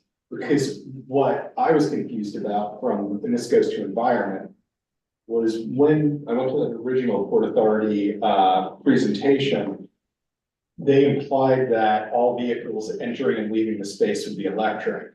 But now that doesn't seem to be the case, that it will accommodate electric. No, there is something very odd in it, Leslie, you can try to, maybe try it out for you, look at it, and while you look at it. They talk about you will not be able to buy a non-electric bus after a certain year. They actually call this out, but I found it totally by You chance. can't buy, but you can use them. You can. You can use Right. them. So that's the So- transition. You can buy that train, Right. gas, diesel, electric. There's, I'm not kidding, it's so fascinating thing, so I'll just shoot that to you, so I don't understand it that much, as what that meant, how it would go. So, but what that implies though is that gas powered vehicles will still be able to use the Port Authority. 'Cause Port Authority has said they can't mandate what kind of vehicles come in. Well, we mentioned that we mentioned that as well. We said that though this is not a policy, this is a project, that it should be holistically looked at, and there should be. It should be mandated that only electric vehicles go in there, or excuse me, or non-diesel. Right. Or non-gas and non-diesel. And if there is, there should be a monetary penalty. Right, I think That goes back into the community, kind of a little bit like Manhattan Cruise Terminal is doing, Right, that they're charging each person. I like your thing about the community part, it's great, because we talk about some sort of incentive. You would get a cheaper rate for your gate if you were non. Yeah, right, exactly. And, but That's really- inevitably, there is going to be But capturing. dirty vehicles that are gonna be there for a while. Here's my question though, is they consistently talk in the EIS about ventilation, that it would be open air, so, I wrote to that. Right. So we mentioned ventilation, we want more pure, yeah, filtration versus ventilation. We just Yes. want some clarification on that. Right, but part of it is that if it's an open terminal, where the buses are, because that's what they talk about, is that it's still open terminal. Those vehicles will off gas into our neighborhood. So one of the things that, and this might be pie in the sky hope, is that should be a completely enclosed envelope. And the port should be filtering the air as it's. So the problem with that though immediately is, when you did with the bridges, if you enclose everything, you have these huge masses at the same time. Right. So that was our question was, and it wasn't clear because I've got different answers from different people. Are the ramps enclosed or they're not enclosed? No. People said they were It totally is enclosed. They're not. it is entirely open. The ramps. No, sorry, apologize. This is an open question. We're trying to get information from them, and they have just gotten the architect to get to the design level now. So we're trying to see what this means. If you screen it, the enclosed part, what's open, what's closed. We've seen multiple images for the ramps between 11 and 12. Fully screened, looks horrific. Looks like it's a behemoth. Partially screened better, green. So these are kinds of things we're trying to get from them, which now, once this March 18th, right? Yeah. March 18th, they can come and talk about this in a public way. That's what's been driving the crazy. But Joe, let me pipe in on that. I think the transparency and the enclosure, if this was enclosed completely and Leslie's right about that, is that if it's enclosed completely, it could be enclosed in glass and it would still be transparent, right? No, it's still massive, sorry, it's still massive. Yeah, we see images of it fully enclosed. So anyway, the idea is that there are two comments about that. This is open. The second thing is that the air quality analysis says that there is no impact by the project. And that's a big, I have asked some other people to look at it, and they tell me, yeah, it's really not an impact, because the way they are looking at this is they are saying, well, the buses would come anyway. So with or without the bus terminal, and therefore there is no air quality impact. And that certainly upsets me to no end, but I don't know that we have a base to push on this issue. But we may have the opportunity to ask for filtration in the terminal part, and we have to lose out on filtration on the ramps. Right, But we can find a balance. They're actually, it's not separate, that's simple. You know what I'm saying, the ramps, there are separate ramps. So No, they're no longer separate ramps, they're all with. what are the difference, like the helix environment? Yes, no, they're separate ramps. Oh, It's no. the red on the full west side. That's Those are the ramps we're talking about. those ramps, not the ramps that are. Not the part of the terminal. Not the connecting, the helix. Because you understand, though, the terminal itself is also not for the street. Correct. And that's what I'm But saying. that's where the balance, that's where I'm thinking we have to maybe. I don't think I I don't think we negotiate the balance. I think to Christine's point, where they're saying your air quality is already crap, we're not gonna make it Right. worse. I think our expectation should be, we wanna see improvement of the air quality in our neighborhood. That's okay. And, Right. we're gonna get there through filtration and through. We have that in our comments. I mean, not as strong, but Yeah. when you guys do the full letter, it could be a lot stronger, but we do say the filtration and not, and we should ask, I don't know how about fully enclosed. I mean, I was under the impression these were fully enclosed. When I asked, someone said, no, the ramps were not. Some said, yes, the ramps are fully enclosed, but I don't know. You don't think, nothing in this. We don't know right now. No, It's nothing not in the current finalized. proposal. It's not Not finalized, and it's also, they have also told us that it would depend on their budget. That Right. the disclosure or not could be dependent on how much money they have left. So, I mean, since the DIS were commenting on all these things, it's very clear the air quality is of high importance. How we get there, we can imagine now some of the ways to get there, but that doesn't mean 5 years from now it's not another technology. Perhaps in our comments and question is to ask to figure out how to use all levers possible to get to the place where the maximum amount of improvement for air quality, whether that does include some enclosure. But remember, as we get forward in years, it's gonna be it's gonna be more and more non-dirty vehicles. So it's going to solve the problem on its own in hopefully 15, 20, 30 years, it will. And how do we accelerate and incent? Exactly, we have to accelerate. Getting those Well, we have to electric buses. So incentivize. that's the suggestions that we should be making, exactly what your committee. So here's one stat that we learned in a meeting, that the majority use of the terminal is now, NJ Transit. And they're actually, Port Authority is working with them on a major electrification program that you didn't know about. And that would be fantastic, if that means if the major user wants electrified, that's gonna have a huge impact Absolutely. on, that's an amazing. And that's thing. going to be their answer. Right. Yeah, But we wanna take advantage of the opportunity now to get those other innocent bus lines that are not going to be electric, that are gonna be on gas. Correct. All the And they're gonna privates. be, all the privates, they're gonna be on gas for another 20 or 30 years. Correct. They're gonna have access to the Port Authority, what can we They have do to to pay a mitigate fee. that? Yeah, that would be our. I think that's a really good That's idea. our- One more thing, something we have discussed a lot in the past is that if there are fees and it entails people to not come to the bus terminal, we may still have buses on the street. So we need to word that in a way that keeps the buses inside the terminal. It could be almost the inverse, Christine, where the fee for electric is cheaper than the fee for gas. The fee is one number, and it's cheaper for electric. Yeah, I'm just, as opposed to I'm, being yeah, dark. I'm That's just where putting it's out freezing. that thought process we had, which said the last thing we want is to push all these horrible jitneys back on the street, right? I kind of think that we should. See, the thing is that it's great that we get these fees back, but to Paul's point, these buses are running through our neighborhood spewing gas fumes for the next 25, 30 years. All of us in this room will, you know, be suffering from whatever conditions that are impacted upon us. And we're gonna have a challenging 10 years through this project, living here. I would like to see that thing enclosed. I gotta tell you, Brian, I think the economy is gonna change this itself. I mean, there are gonna be such incentives and push that you're not gonna wanna run a shitty bus company because you're not gonna make money. Right, but as you always say, water for your stone. Somebody's gonna find a way to. Yeah, but I think that's an argument. Can we continue around? So, well, I mean, yeah, and there was one more well, there were a few things we asked for and maybe transportation after this. We wanted bike parking inside, everything inside. There's one, yeah. And, common keys too, common keys for the bike parking.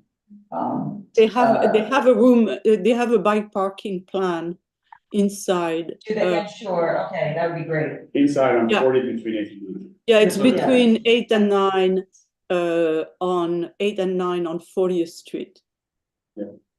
And then, I guess the last big thing, there are little things, you know, like vertical garden and stuff and design stuff, that's more design. The one thing is, and then Brian and I were talking about this actually, the northern plot that's going to be green, why is it not continued all the way west over? Why is it stopped right in the middle? Christine can answer that. Oh, why? Which, what are you saying, Leslie? Can you repeat that? Let me see, the 38 to 39th Street lot, green lot. Oh, Why is it's not, that? yeah, because they came to us at a point of time and they wanted to install New Jersey tolls gantries there. And therefore, now that they have installed that, we cannot cover that space. In other words, that's an entrance to the tunnel, and gantries are all being moved to the New York side. And that the location of those gantries meant the park could no longer go to 10. Right, so. They Again, can't lower the okay, no, so the gantries have to have a sight of mind to, but again, that's like a stupid thing that was done, I think, back when they were doing it, we were like, don't do that, put it on the New Jersey side. So again, we should ask in the scoping to remedy that, because. We're beyond scoping. Or driving, whatever, okay, yeah, sorry, I'm jumping ahead. But I think it's appropriate to ask that those gantries are moved across the river so we can have that additional park space. Because if we have that big open chunk, we're getting all the noxious fumes from the automobiles that are coming through. And we're losing out on this precious green space. The other thing, Leslie, you should remember, as we call for more decking, this is a roadway. Decking. As we call for more decking, and I learned this like over the last 20 years. This is a roadway subject to federal highway requirements, and when you enclose a below-grade roadway, you must have a couple things happen. It must be blast-proof, and second, the requirement for ventilation is very high. It's not like enclosing like a train. It works differently. What we were talking about. Yeah. So this whole thing with ventilation, if you remember that there has to be square footage set aside on a lot for ventilation towers, because the changes because of the automobiles is a whole different, and it's a different cost too. So that's our ongoing push and pull. Yes. I'm saying it's an element. Yeah. Does it actually prevent any pollution if you just have ventilation towers then the No. pollution from the road goes up through the ventilation towers by design? Well, exactly, ventilation versus filtration. Okay, but again. And our last thing was really more, with mitigation through construction, the air quality, we wrote a big thing, we wrote something on that, but that's pretty much. But it's not, yeah, it's better than. It was mentioned. Brad didn't have. Drone Brad parking on the roof. The ground loading. It's a joke, it's a joke. Also, did you note that there's solar on the roof? Have we been informed by that? We didn't know. No, I'm saying that. That's the question I had. I'm giving you little bits and pieces that we picked up in these meetings, right? There will be solar. Well, Joe, you wouldn't let me ask them. No. So I don't know if there's. No, it's because they probably could not answer either. that's the problem, they wouldn't answer. We've had to beat them up on this for green roofs and for solar and for water retention, and the answer is they're doing all that. The roofs. But which roof, I mean, Design. that's in design, we can How do. about the windmill? Brad asked for the windmill, I'm sure. We know, let's, hey, we can ask. That's design, we can do. But to give you one thing that we got shot down early on this is important. You're all night, focus. Active green space on the roofs they can't do, these are terror. That we disagree very, very strong, that is absolutely not an, absolutely. I would say again, We can. disagree away. Last week, Been down that road 10 times. I just wanna say, we can ask. Been done in other whatever cities. We wanna ask, Yeah. and they will come back and say we can't do it, but we can. still- Exactly, we ask still for everything and then So that's, let them say why, Let's and, keep going, all right. but thank you guys. but wait a second, did we get all the chapters now? No, I'm gonna get to that. There's 4 that are still missing, Okay, perfect. but I'm giving it, not everyone has had the chance to speak because we're cross-talking a lot, so I'd really like to be respectful, go around, give everybody, it is good, it's not bad, but like, we're gonna be here until midnight if we can, so stay Heck, focused. got it. It's a blind date, go. I don't really have much to say. and we don't. Good, Rachel? Hold on, no, what chapters do you want, Ted? I don't care, give me 1 or 2, I don't care what I do. You don't have to decide tonight. Thank you for your help. Get back to Paul and me tomorrow within the week. Well, let's find out what's available So, at yeah, the end. at the end of that, right now, we have 6, 7, 8, 14. The only thing that I wanna say quickly is the enclosed might be a public safety issue. If a bus breaks down, or if we ever enter with some tourism, not tourism, tourists. Or terrorism, I mean, Terrorism. inside and someone decides to do some sort of bomb or something. We wanna make sure that the people that are on the bus are not enclosed. And that even if they do have a filtration system, it might not be enough. Well, the people on the bus are gonna be many stories up, do you anticipate them jumping off? Well, I mean, if it's enclosed. All right, come on, fine. No, I just, yeah. I know. I mean, it has come up as a legitimate concern is that, if everything is enclosed and something breaks down, the whole system shuts down.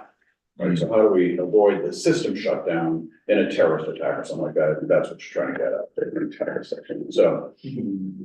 Okay, I had a quick question for actually Brian and maybe Joe too. You guys mentioned earlier that there was a list of asks that weren't reciprocated, right? Is there some kind of written? Yeah. material that It's like- on, it's in our CB4 archives. Yeah, There's, the Hell's Kitchen South Coalition right. plan, which CB4 adapted in 2019.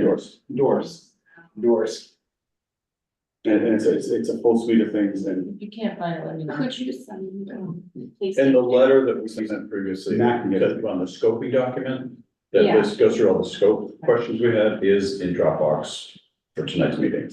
That's So- what it is. I was, okay. And so the scoping letter, as I said, Right. we're now at draft EIS, the scoping phase was 2 years ago. That letter is in Dropbox, so you can make note of the comparisons of what was fulfilled through the scope and what wasn't.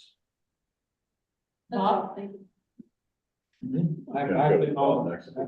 We'll be very quick. I think I'm gonna be voluntold to take a chapter, so I'm gonna preemptively pick my poison and choose 14. Instruction. Excellent. There's usually one thing you want in construction, the management.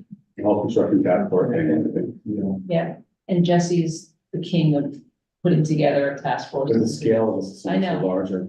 My God, yeah. It's really important. Alright, I'll email Jesse.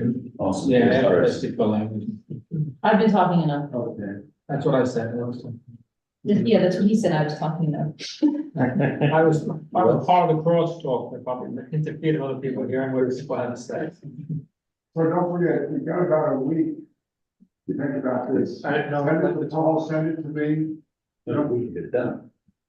We have a week to Yeah, get so something it's done, then to take it to exec. Exec's on the 26th, I think. 27th. Not Monday. Or is that a tree? They're done. Yeah, that was my only. Joe, any more that you wanna add?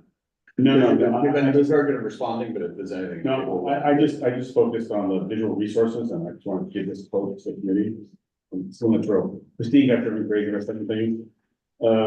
These two quotes, one on historic resources, this is their quote. None of the historic resources are a defining feature of the Hell's Kitchen neighborhood. What's that? Nothing. And it's really, right. And the second one is, and there will be no impact on visual resources whatsoever. After seeing these slides, the fact That's a that good some one.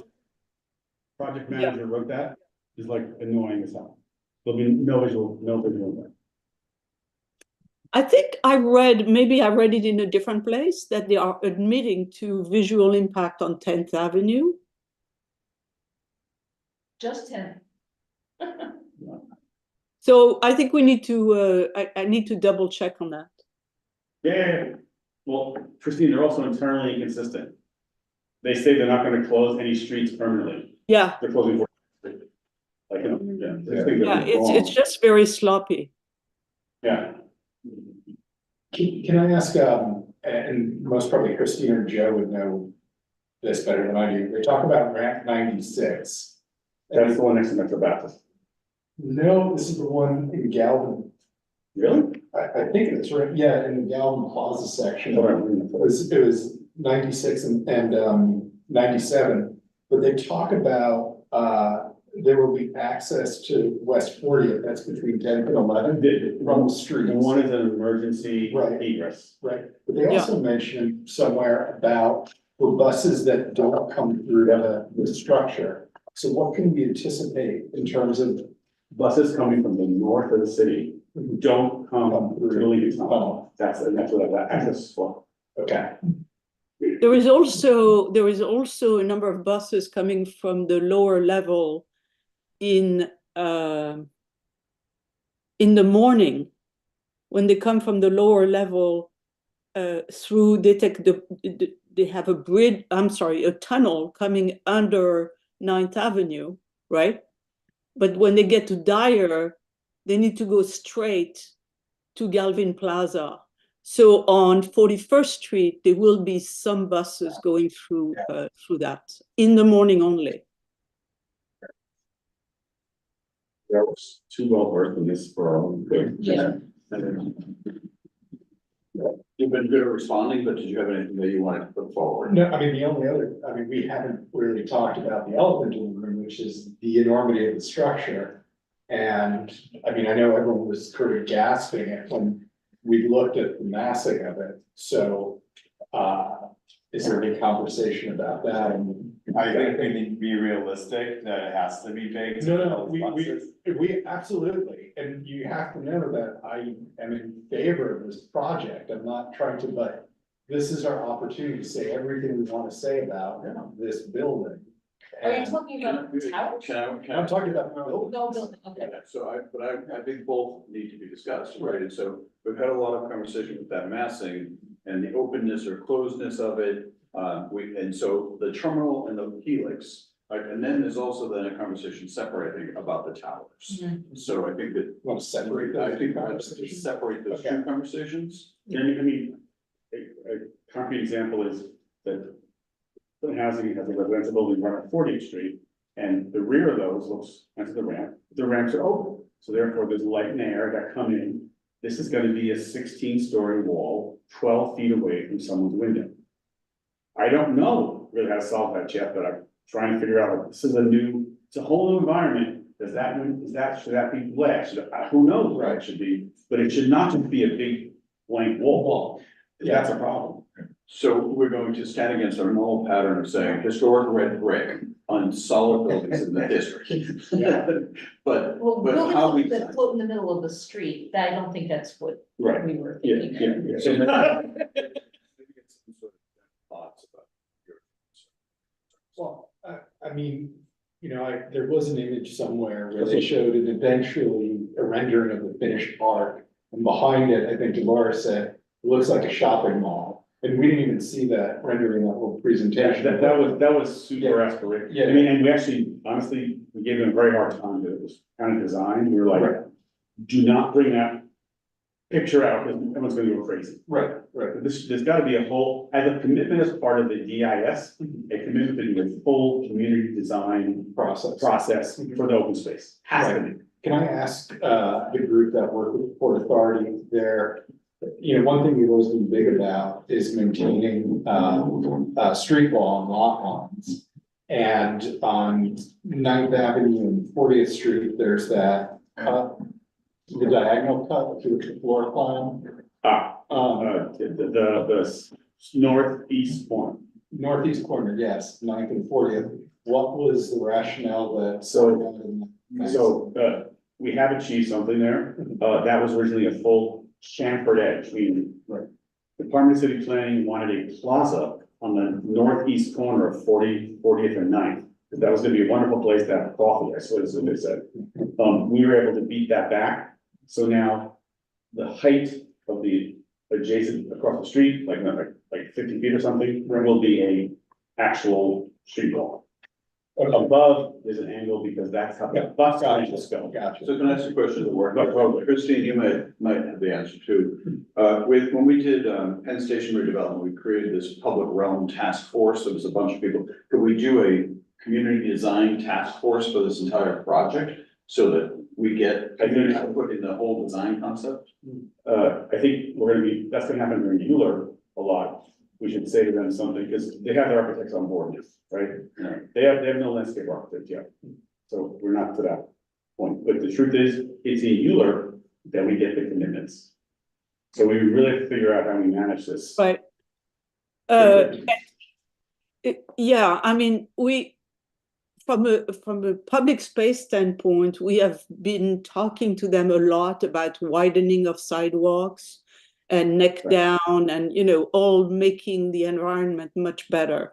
And they are talking with DOT about that because DOT is really the one who owns that space, you know, the sidewalks. So that's that. But I think as far as Joe, going back to your point, is, you know, the design of the walls is maybe something where we want to have a formal process where we include the community and make you know, make that process available and open to more people so that you know, the walls are treated the proper way.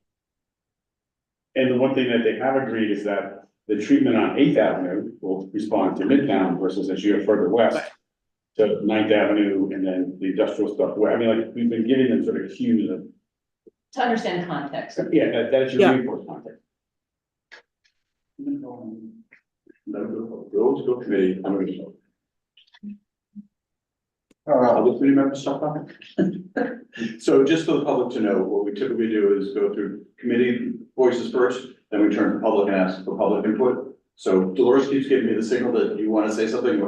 We'll call on you, but we want to make sure that all the committee members have the opportunity to speak first. Thank you. Oh, Massey of the tall towers. Did you want to talk about that? Well, I think Chris really wants to talk about that.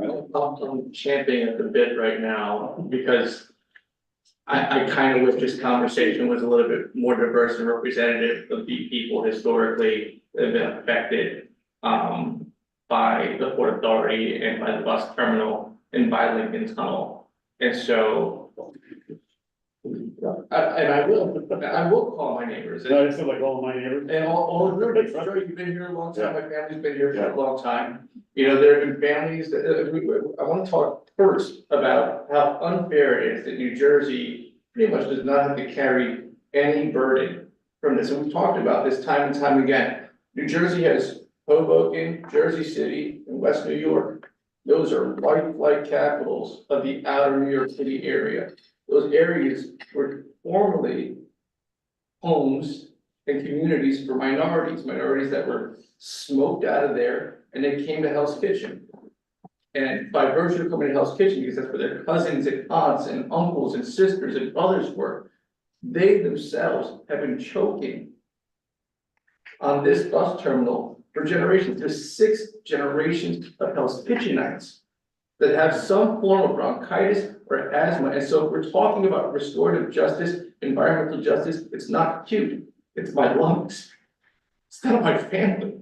We have to do this in such a way where the Port Authority, the state of New Jersey, the state of New York, and our federal government recognizes the actual crime that they committed here. And that's what it is. It's a crime. When you force minority communities out and you do not address it in your production plan, in your scoping, and we have to talk about it now. 6 generations later, it's unfair. It needs to be at the top. And so what Leslie has brought up as chair for the Environmental Committee and the Parks Committee is critical, because it's not just Puerto Ricans. It's Austro-Hungarians, it's Greeks, it's Italians, it's German, it's Irish. There's so many, it's Black, it's one of the oldest Black communities in the Northeast. This is critically important to say. This is not enough and not suitable. We're talking about, Euler later on. This letter right now needs to say, this project is a failure to address the sins of our government. Well, Chris? It's fun, I'm so frustrated that we're not represented. Minorities aren't represented right now in this small conversation, and that it runs the risk of not being a part of a larger conversation when we get to Euro person, when we get to scope, when we start talking about history and resources, as Joe pointed out. We should be frustrated that those things are missing, because fundamentally every infrastructure project that gets cited for Midtown ultimately peels back away our history and forces people with deep roots out of this area. We don't see that anywhere else in America, but right here. So let's talk for a moment how that can be addressed, right? Well, in the mitigation, that needs to be brought up very specifically. One thing we thought about was more affordable housing to try to make up for those people who were displaced. That's a very important thing, and it's very specific and very practical. And yes, Chris, we need to bring that in. We have a 1,400-foot tall building that's commercial use. Right. No conversation at all about affordable housing. No. Chris, we haven't even talked about mitigation yet. Yeah. We've been trying as this working group to get lists of things together, right? And specifically, we just talked about this earlier this afternoon. The fact that the port is going to be building on land that we got residentially zoned through Hudson Yards to create both market rate and affordable housing, and now will be a transit facility, gives us a great connection as to why the port, as they're liberating certain sites in their ownership, they could be used for affordable housing.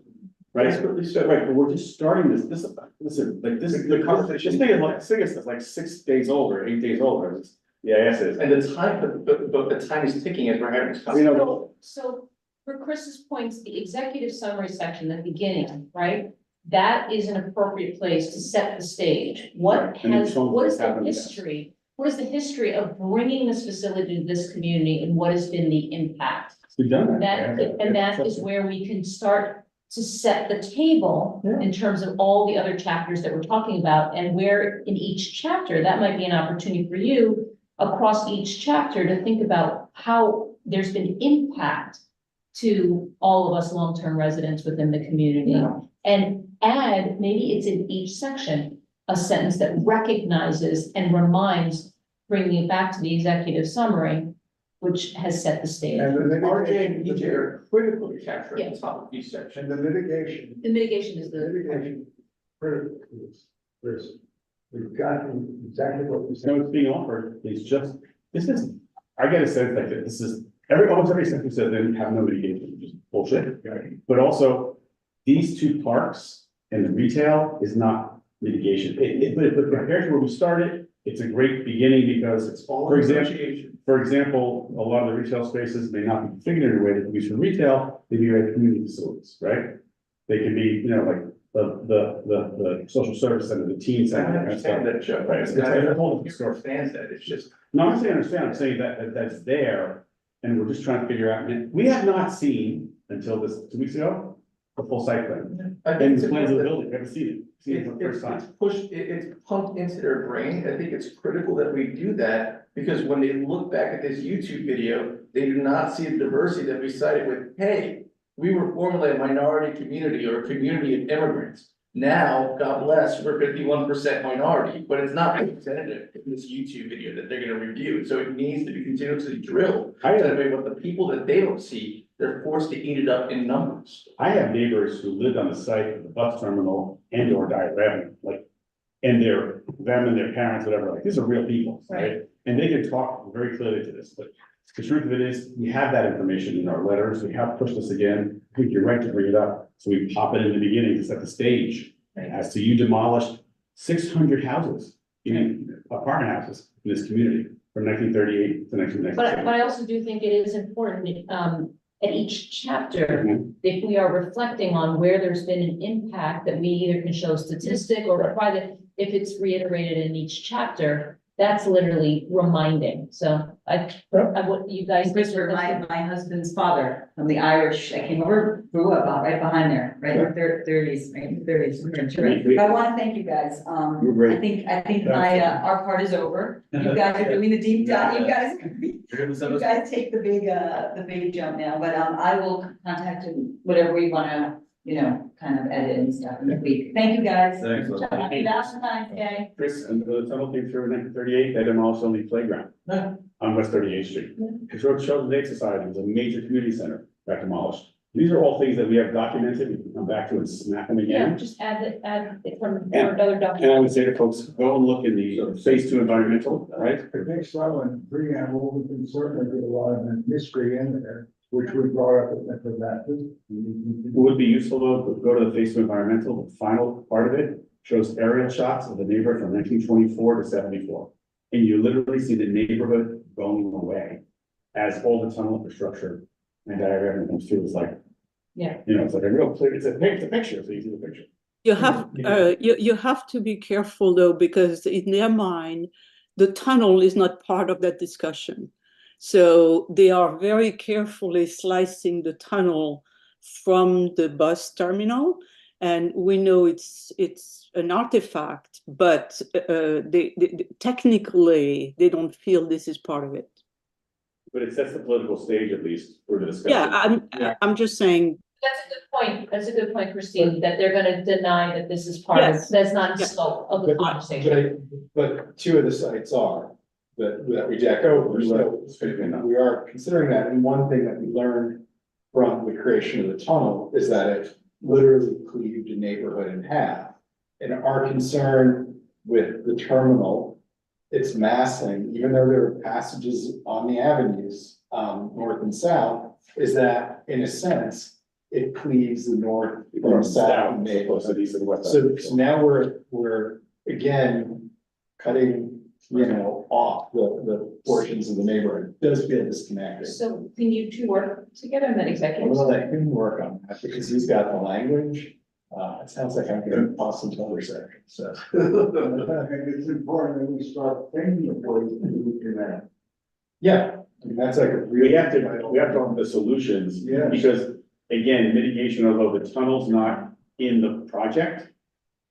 Hudson Yards, West Chelsea had many things that were mitigation that were totally outside of the project. Right. That in order to get approval were put in. Like, why did we get the canoe funded over there on 36th Street? Because it was part of Western Railroad. It had nothing to do with it at all. Right. Why do we have all these, Gotham West on 44th is a affordable housing mitigation for Hudson Yards on 33rd. Right. So we can be drawing our ass. Yeah, he says slaughterhouse.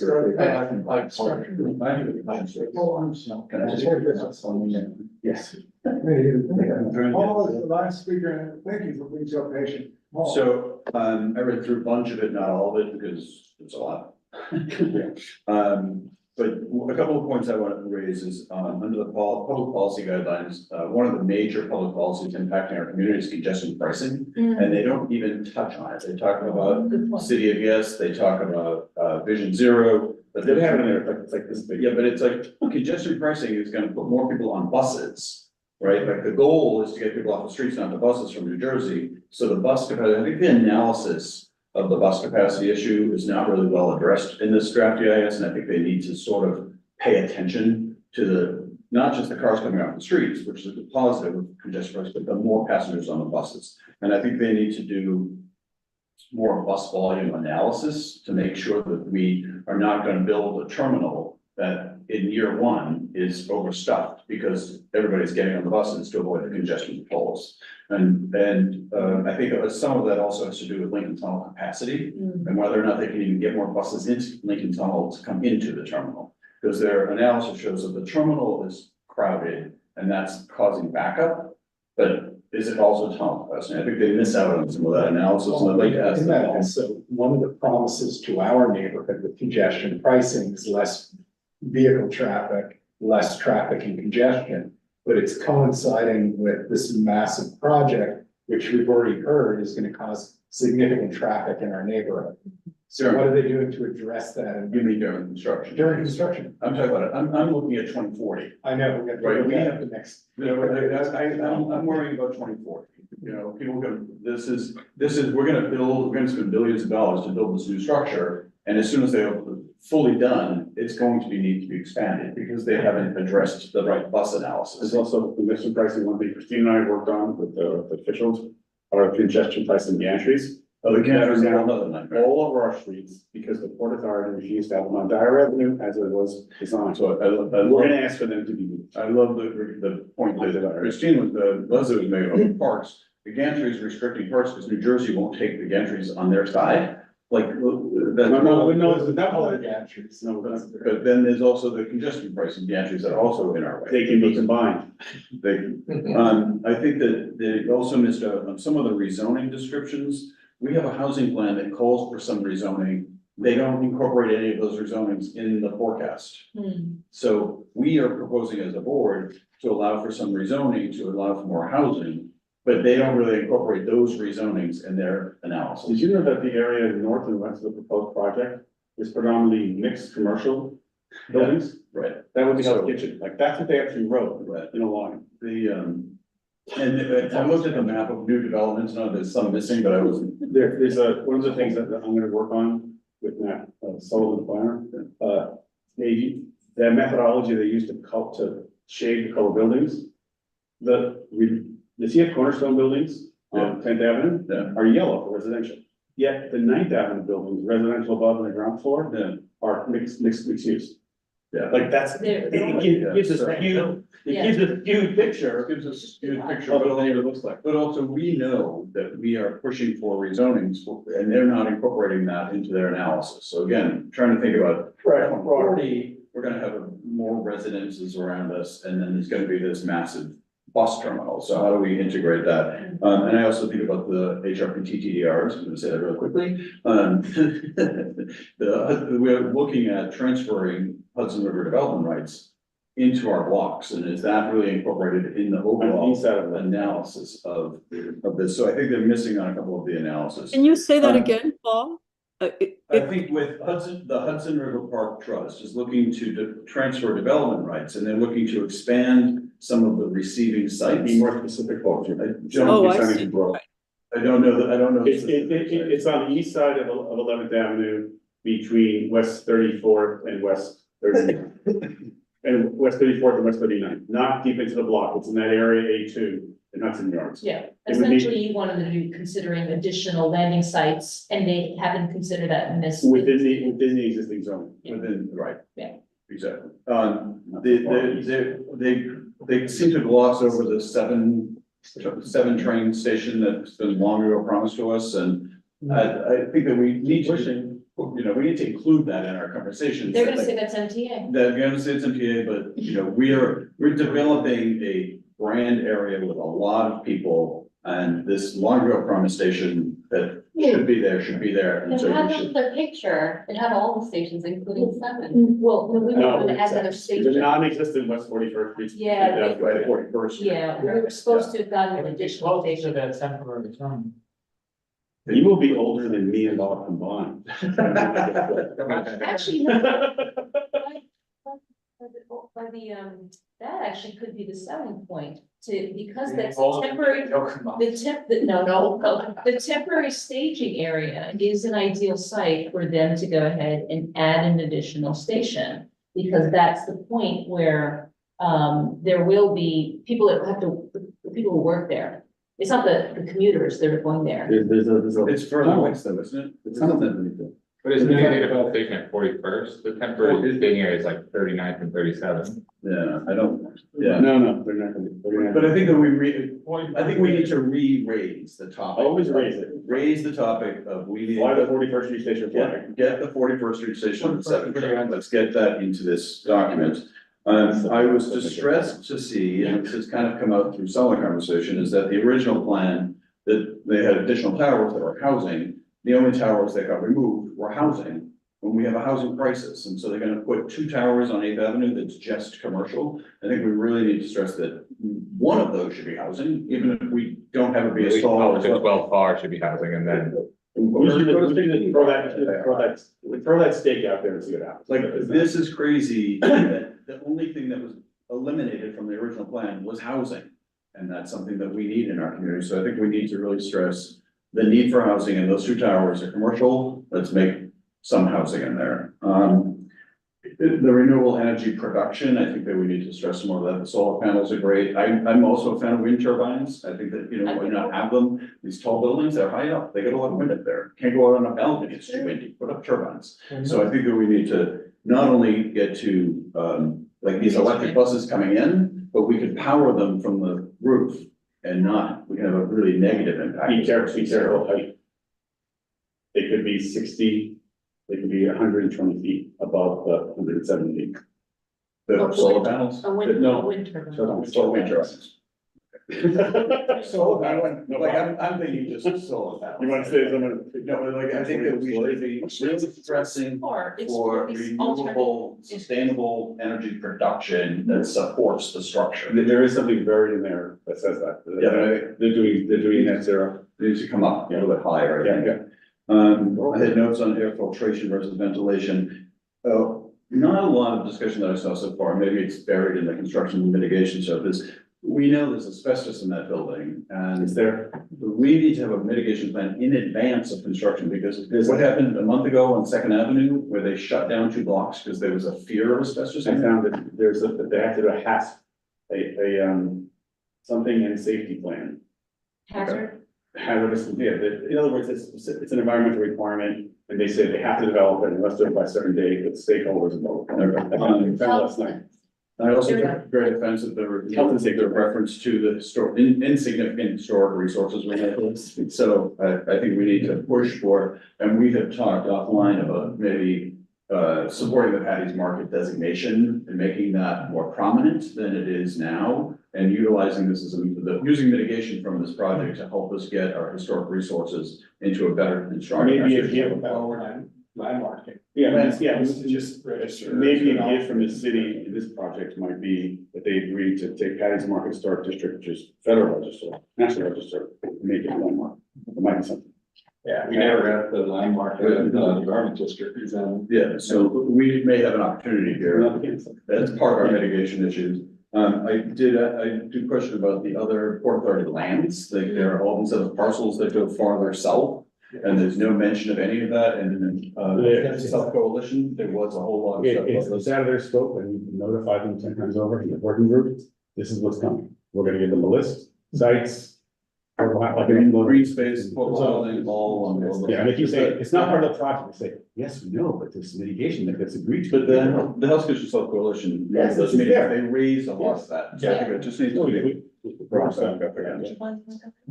That's my list. If there's no other questions, you've been so patient. Thank you so much. And thank you for listening to us, crap. Thanks, everybody. Kind of a dumb. I'm sorry, before you, just for the record, for you to name and address, for us, thanks. My name's Tim Kehoe, Kehoe, and I live at 515 West 52nd, near 10th and 52nd in Yad, London. I have a real dumb question, because this is the first pass I've ever taken, been part of. My brand of municipal politics is got a lot more fist fighting than this group has, but anyway. I would ask the question as the point number one, who needs this project? What political entities need this project? You wouldn't start that way, actually. There was a proposal to deal with, how do we deal with the increase in commuter traffic? And it could not be accommodated in the current terminal. And what came to us as a first go, which is the blood on the floor stuff, was demolish 2 blocks of 9th Avenue from 39th to 40th Streets over to 10th Avenue and shift the entire terminal west and open up the land the terminal is on today for development. That became a huge political Donnybrook. Right, and when I look at number 2, or I'm sorry, if I look at number 2, yeah, I think it's under 2. It's the description of the preferred alternative. I don't wanna go into that, but from the looks of what we've seen here tonight, there's room for improvement. In my opinion. So who needs it? Who needs the project in that form? And do you guys have any leverage over the people? Does the community board, the community boards of Manhattan have any leverage over the parties that want that The community particular board project? actually is We're the lever. we're the lever, and That's good news. what happened here is that the idea was eminent domain eminent domain of private property to create public land for major redevelopment. And that lever got broken along the way, and we stopped it dead in its tracks. And every elected official on the west side came together with the community board and said, we will not support that project, period. So we're 8 years into this conversation, eight or 9 years into the conversation. Christine, I think you were still chair when we Yes. started the con. And, Yes. and then following Christine, when I was chair, we were told, we're demolishing your neighborhood. That was where the starting point was in a conversation. So who needs the project? It's been determined already that there is a need for the Northeast Corridor to deal with its transportation issues. Port Authority is dealing with the bus terminal, and we already know that there's been that ongoing conversation with Penn Station, Moynihan Station, et cetera. So these are bigger and broader than the community board. We're advisory.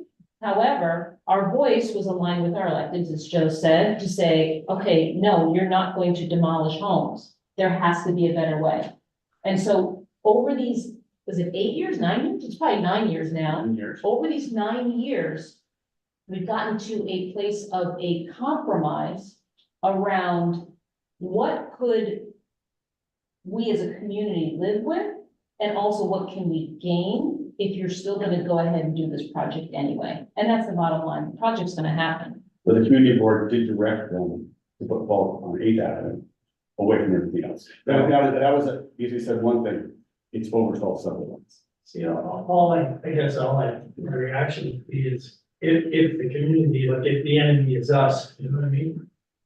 Then it would be incumbent upon CB4 to say, okay, look, this IES stage, the scoping part is finished, but there's lots of opportunity to enhance, improve, respond to what their needs. Extract. I'd be even stronger in the language than that, frankly. That's one of my first questions is what levers have you got over the authorities, powers that be, to obtain the benefits for the community that are appropriate. Like that mapping model that was shown here, is a total screen killer. Like that's a killer. Yeah, what I'm taking from this, you started with, this is my first time doing this, which I'm glad you're here for this, but also, as Joe pointed out, we didn't, at the beginning of the meeting, update the people who have come in for the first time. This has been a 9-year fight, and then to say that we are pulling the levers, right? This was gonna be a decimation of blocks of land, which is now, when you heard us all abusing, we are so glad that we have this massing that you looked at for the first time that blows you away. Makes us happy because we've been working on it for so long, it's not the decimation of blocks, so that balance needs to be described. Like I would say in number 2 there, you just draw a line in the sand and say, look, you're gonna have housing in this project, or this project is going nowhere. Well, that actually is part of the discussion. And I'll say, Yeah, no, we'll say it. and I'll just say again that we're at a juncture of this project where we're just finally getting the detailed information that can be made public. Right. And that's been very uncomfortable for both of us in this working group engaging with the Port Authority, because want to say, here's what it is, here's what's happening. Are there opinion leaders on this project, like in the media, in that? Yeah, there's folks who are, well, listen, the first go around. Brains. No. I mean, community-based people that are reflecting community. Well, I think that if you look around this room, we have two kids sitting in the room now for this conversation, right? So yes, there are, and the elected officials have been engaged with us. So yes, is the answer to your question. Yes, you get such a diverse range of interests that have come together to support the community's requests here. It's very rare that you have multiple business within the districts, and I sat in a meeting where, the building trades union, of course, they're gonna get paid. They want this. At the same time, they are trumpeting that the community board has been so engaged and they want to help us. That makes sense. I know, but it's not normal. They don't vocalize it so much. I think the only thing we've achieved, and it is a horrible, massive sight to see, but the compromise is getting the buses off the streets of the community. And if we could do that and not have the massive thing, that'd be great, but we can't. Yeah, I echo Paul's comment earlier, Mr. Chairman's comment, or Mr. Coach's comment. Paul's better. That, the thing about transportation projects is you build them and they get filled up a hell of a lot faster than the modeling says. So, you build a road, boom, it's full. You build a road, they're full. Build an apartment house, building, it's full. What I would say is what was pointed out by the Port Authority specifically is make sure to make your comments at the public hearings. Talk to your neighbors in the Avalon, get them to understand what's going on, have them watch this presentation, get them to speak, because again, we're voices that have been in a conversation for 9 years. Yeah. There's gonna be folks that have no idea that this is coming because they just Johnny-come-latelys to the neighborhood and had met. Okay, no, well, I mean, it's the community board and it's the neighborhood, and I mean, people just don't know these things are happening, and so it's important to have those new voices. Yeah. Bring up concerns that we're probably not gonna raise because we've been in the fight for so long that we're happy where we are, we're happier. What would you like to raise though? What is? Well, I think the real question is not the real question, but you gotta find the people that need the project, and you gotta connect with those people and say, okay, you want the project, great. There's a set of needs out there that have to be addressed. And they start, I guess, at land use and zoning and the mix of uses that could be in this building, including housing and all the rest of it. And I would be locking down the public benefits. Like there's a line in the sand, quid pro quo saying like, we want that land for a park. And we want this, and this in those sites, in those uses, at those, with that mix of that density. You're actually describing the agenda that we created. I'm just saying. The first go around, South Coalition, where we pulled together a broad coalition Yeah, I believe that did a report that is fully mapped, and shockingly, the port responded to it and incorporated facets of it. Yeah. So to get so many of those elements incorporated today is the first step, and we're just now to the public. Yeah, like I don't want you to think I'm criticizing. No. I'm just saying from a process perspective, it sounds to me like what you told me is you do have leverage over this thing. And that's Shockingly so. Right? Shockingly so. Well, I'm just saying, if you do have leverage, that's fantastic, then get your laundry list together and beat the crap out of them. Like describing a community board. I'm serious. As a definition of addiction. Look at, it's proven, okay, like you can look at any planning book in the last 50 years, that those passovers that go, those flyovers that go over streets, they kill the street, they just kill the street. So, you wanna try and mitigate that. Absolutely. Absolutely, but not just from a design perspective of say, treatment of an elevation or fenestration or that kind of thing. You gotta deal with the land use and the mixes that are going under there. Yeah. We requested a supermarket. Okay, We requested a supermarket in order to. yeah, Because that's a huge draw for people. yeah, right on. I mean, I'm with it all the way. We wanted some off-Broadway theaters to move up, and then we've tried all kinds of things to revive them. Well, then you wanna just hammer them on that. We, Rachel? Oh, I'm sorry. Simon Center. But it'll be a little first. Yeah. So, I've introduced myself before, but Jane Rossman with the Garden District Alliance. I would say a lot of what we look for has been echoed consistently within the group. I think two of the points that we really kind of want to harp on are the mass of social services in the area. Oh, yeah. And that like those really need to keep being addressed, like not just the population of these residents here, but who are not transient, but transient population. And then the other thing is just the Port Authority is not in its own lane, as we've been talking about all the different transportation hubs that are coming up. We're in the mid. It's just insane how many different transit projects are going on right now. Yeah. And so we really want to make sure that 8th Avenue from Penn Station all the way to Port Authority is also being addressed in this and being addressed in a, I know, No, the reason, as many times as like we try and then it's. the reason I'm laughing is, and Christine will reinforce that every time I was at the Penn Station discussions, I was like, we need to include Port Authority in the discussion. And now the Port Authority saying we need to include Penn Station in the discussion, Yeah. because they are connected and both think they're separated, so. I mean, between Gateway and this project and possibly a Penn Station project, we have the highest level of public investment in infrastructure, transit infrastructure in the nation. And it's in Community Board 4. Please help me get through this in terms of. Just a big dig, Ross. Because of me. Put me a poor Christine, right? This is because of me. I just caused all that stuff. Just kidding. What I will say is also part of the reason why we kind of harp on 8th Avenue is not just because it's important, but also I represent the garment districts. And so we often find ourselves hitting walls when we try to get to some of these places. And we're hoping that kind of streetscape improvements on 8th Avenue can lead to better streetscape improvements and public investment in our district as well. Yeah. And make it a more cohesive area in general. Absolutely, and the social services, we're all putting in Times Square.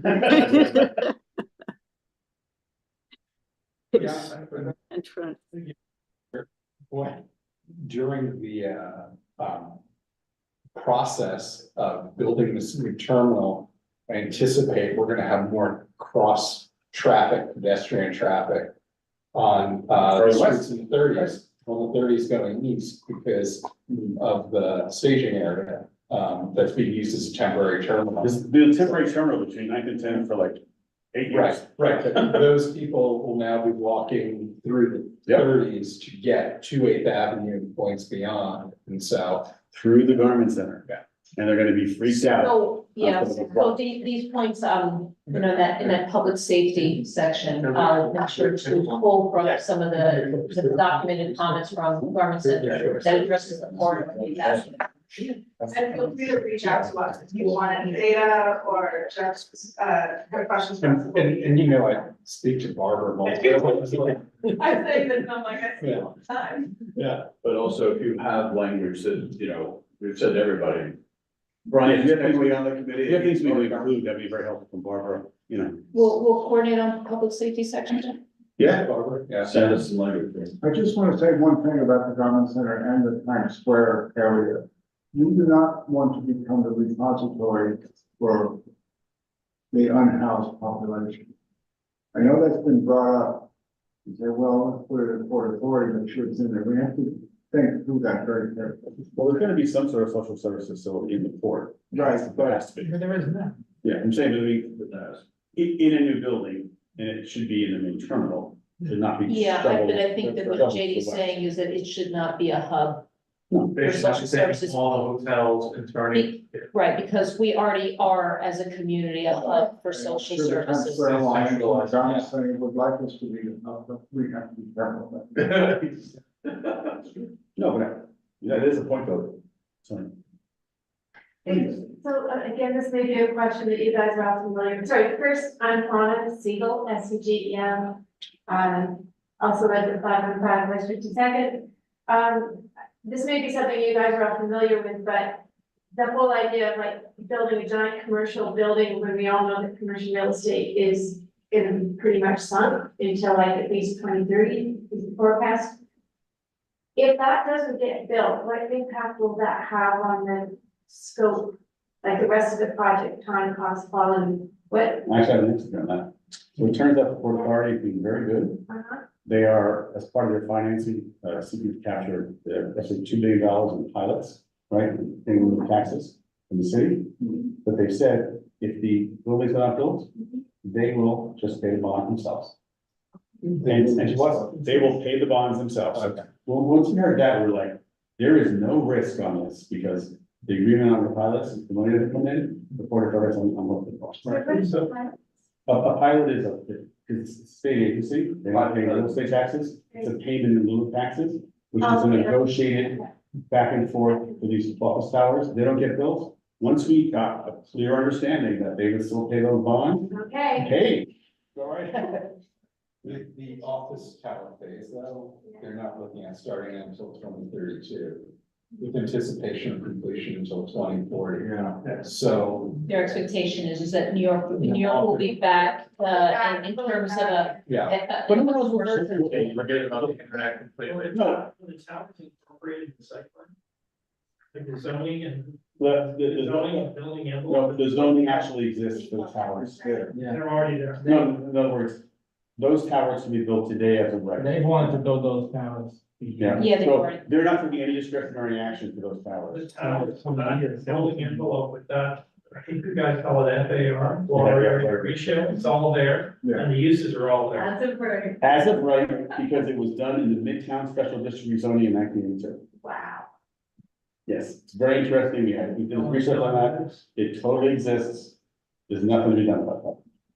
Yeah, and that height can exist on the Except app. maybe you could down zone. Uh, Or threat. yeah, let me see, this mayor's a big down zone. So I'm just saying, we're in this administration, we're figuring out what to do. I'm just saying, like, you use any lever you can to get the. Mayors aren't downzoners unless it's in Brooklyn or Queens. It's not happening. Or Staten Island. Or Staten Island. No, It won't happen. I think that horse is up the gate, that horse is up the gate, it's how to. That's 60 stories. With that concentration of density, then we get the right benefits of insurance. Because Yeah, it- correct. Thank you. Yeah. Thank you. Thank you, thank you for coming, thank you for sitting. Like, Come back again so soon. interesting. And like, way to go. Yeah. That's right. Yeah. So we have until the 26th is the executive committee. That's gonna be an outline, right? It's gonna be an outline, by it's not gonna be a full day. That's right. So if you have any, you do your homework, send it to Bullet Paul. points, yeah, bullet points. Bullet points. Yeah. In other words, that has to be perfect. It has to be perfect. Bullet points so that they can be used for you to bring to the executive board, which will draft the letter for the full board, right? So all what Joe is saying is don't worry about writing verbose language, et cetera, right now. Let's get all the ideas. Thank you. Thank you. So I'll finish my sentence. Keep quiet. Send me whatever you can. If it's a sentence, fine. If you just want to send it, well, whatever it is. Paul and I will put it together for the executive committee. The executive committee will tear it apart and we'll put it back together. So don't worry, just send whatever your ideas are. Did Christine leave? Because we Yes. just make Christine write the whole thing. Right, she sent me that she had a drop off. Christine is volunteering to write the letter, right? Just text me, I'll text them back. Congratulations, you're running on. I don't know if you wanted to write. Oh, yeah, right, yeah. And if you could just do it by next week, end of next week, so we have the weekend to prepare for the executive committee. My exec meets on the 26th, but I'll have Patty send me something before, what it is that we're gonna. Yeah, it's just the idea, it can be anything you think of. Don't worry too much about it. We'll put it, Paul will put it in language. We'll work on it. This was a very good back and forth. tonight. Seriously. Long joke. I think it was the cookies. The sugar and the cookies. No, The sugar. Okay, so- Everything about Do we have, is anything else or? Yes, there is something else. Joe wanted to bring. I just wanted to note before you fall asleep that Eric Botcher had approached me. He's proposing legislation about how to help us avoid illegal demolition. And He sent me something, I did some response, and I'd like to bring it to our next committee just to look at, and it's a very simple sort of notification kind of bill. So I just wanted to mention this is happening, so we can actually get it on our agenda for March. Where do you get this from? We would write to the Lord and Yeah, so our last email correspondence with Matt is that he said Joe's table. that it's on Joe's desk, but I imagine there's a lot of things on Joe's desk. Right, so, yeah, we don't. But that was, They work with Matt. I know about that, yeah. Yeah, but we Matt. put Matt on something and then Matt said it to Joe. For Joe's. and- Oh, no, not that.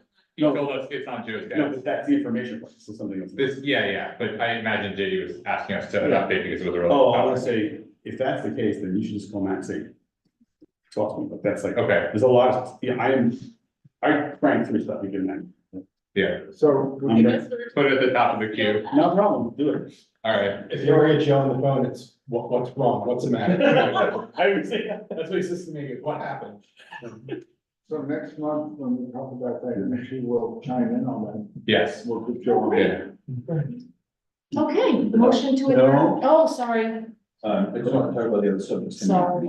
Yeah. Because we thought that February and January were busy. We still have another March that's gonna be busy now too. Between this demolition by neglect stuff, midtown mixed use rezoning, there's DCP they have been going through doing meetings. We're asking for them to come to our March meeting to talk about where that stands and what's happening with that.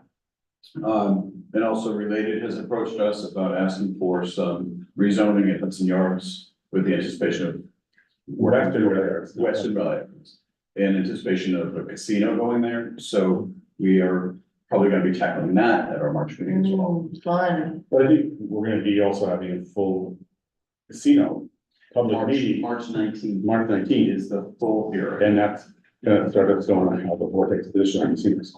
That hearing, is it a community board for hearing or is this It's a public meeting. It's a one-up, because when we did the zoning text amendment on the, you were bypassing, you looked at the casinos. People wanted to talk about their sentiments on casinos, and we never really gathered that information because we needed to address the zoning text amendment. So we wanted to have an opportunity to have the community voice their issues around casinos generically, not specific to any sites. And then we scheduled it for, and then we scheduled it for February 22nd, and we were about to publish it. And Liz Kruger is having one on February 22nd. About casinos. About casinos, and she has someone from the Brookings Institute, somebody from the Gaming Commission, and somebody from Casinos Suck the Souls Out of Cities presentation going on as well. So, there are three factions being presented at that meeting, and we didn't want to conflict with that, so we then navigated to get ours on March 19th. Okay, great. New York Times reporting the other day that their reporting was that there may not be a casino in Manhattan. I think they want to bypass Manhattan and do another one. Good. Yeah. That may or may not. But who, send me that article, I'd be interested in reading it, I didn't see it. That doesn't mean it's gonna happen this time. There are two sites that are potential for our district, I know. Western Valley Yards, and I'm saying it correctly. And Silver City site, Times Square Casino is outside of our district, but the mitigation of it is impacting us. So we're going to try to have some conversations with that casino, but it's not gonna be. But even the SAP site also had some impact on this as well. But no one from Saks just yet, we're checking on that. I've seen. They probably won't. I've seen the two on my. Sorry, I can't. I've seen the two proposals on my bid. The one in Hudson Yards, Yards and Silverstein. So they're all. My bid has, it's two of them, there are two also on our board. We have no say in this. Yeah. We don't say anything. So, but the hearing on March 19th is not about a specific site. Right. It's about generically. It's a public meeting. Public meeting, we're talking about. Casinos. Gather sentiment and understand where the community Exactly. sits. Oh, I think it's. So people know where it's can- gonna sit. If people can go on February 22nd, if people can Zoom, if people can go into the I'm Zoom. probably. If people can go into the Zoom on February 22nd, that would be beneficial to a lot of people to learn about Liz it. Kruger. Liz Kruger Hoyleman one, it's a Zoom, just go listen to it. And then we have ours on March 19th again, just if people from this committee can be present, that would be helpful. Perfect. All right. Motion to adjourn? Motion. Second. Okay, Aye. Thank you all. all right. It's nice to be here, Jane, thank you. Thank you, Jenny. It's actually. Thanks, Jenny.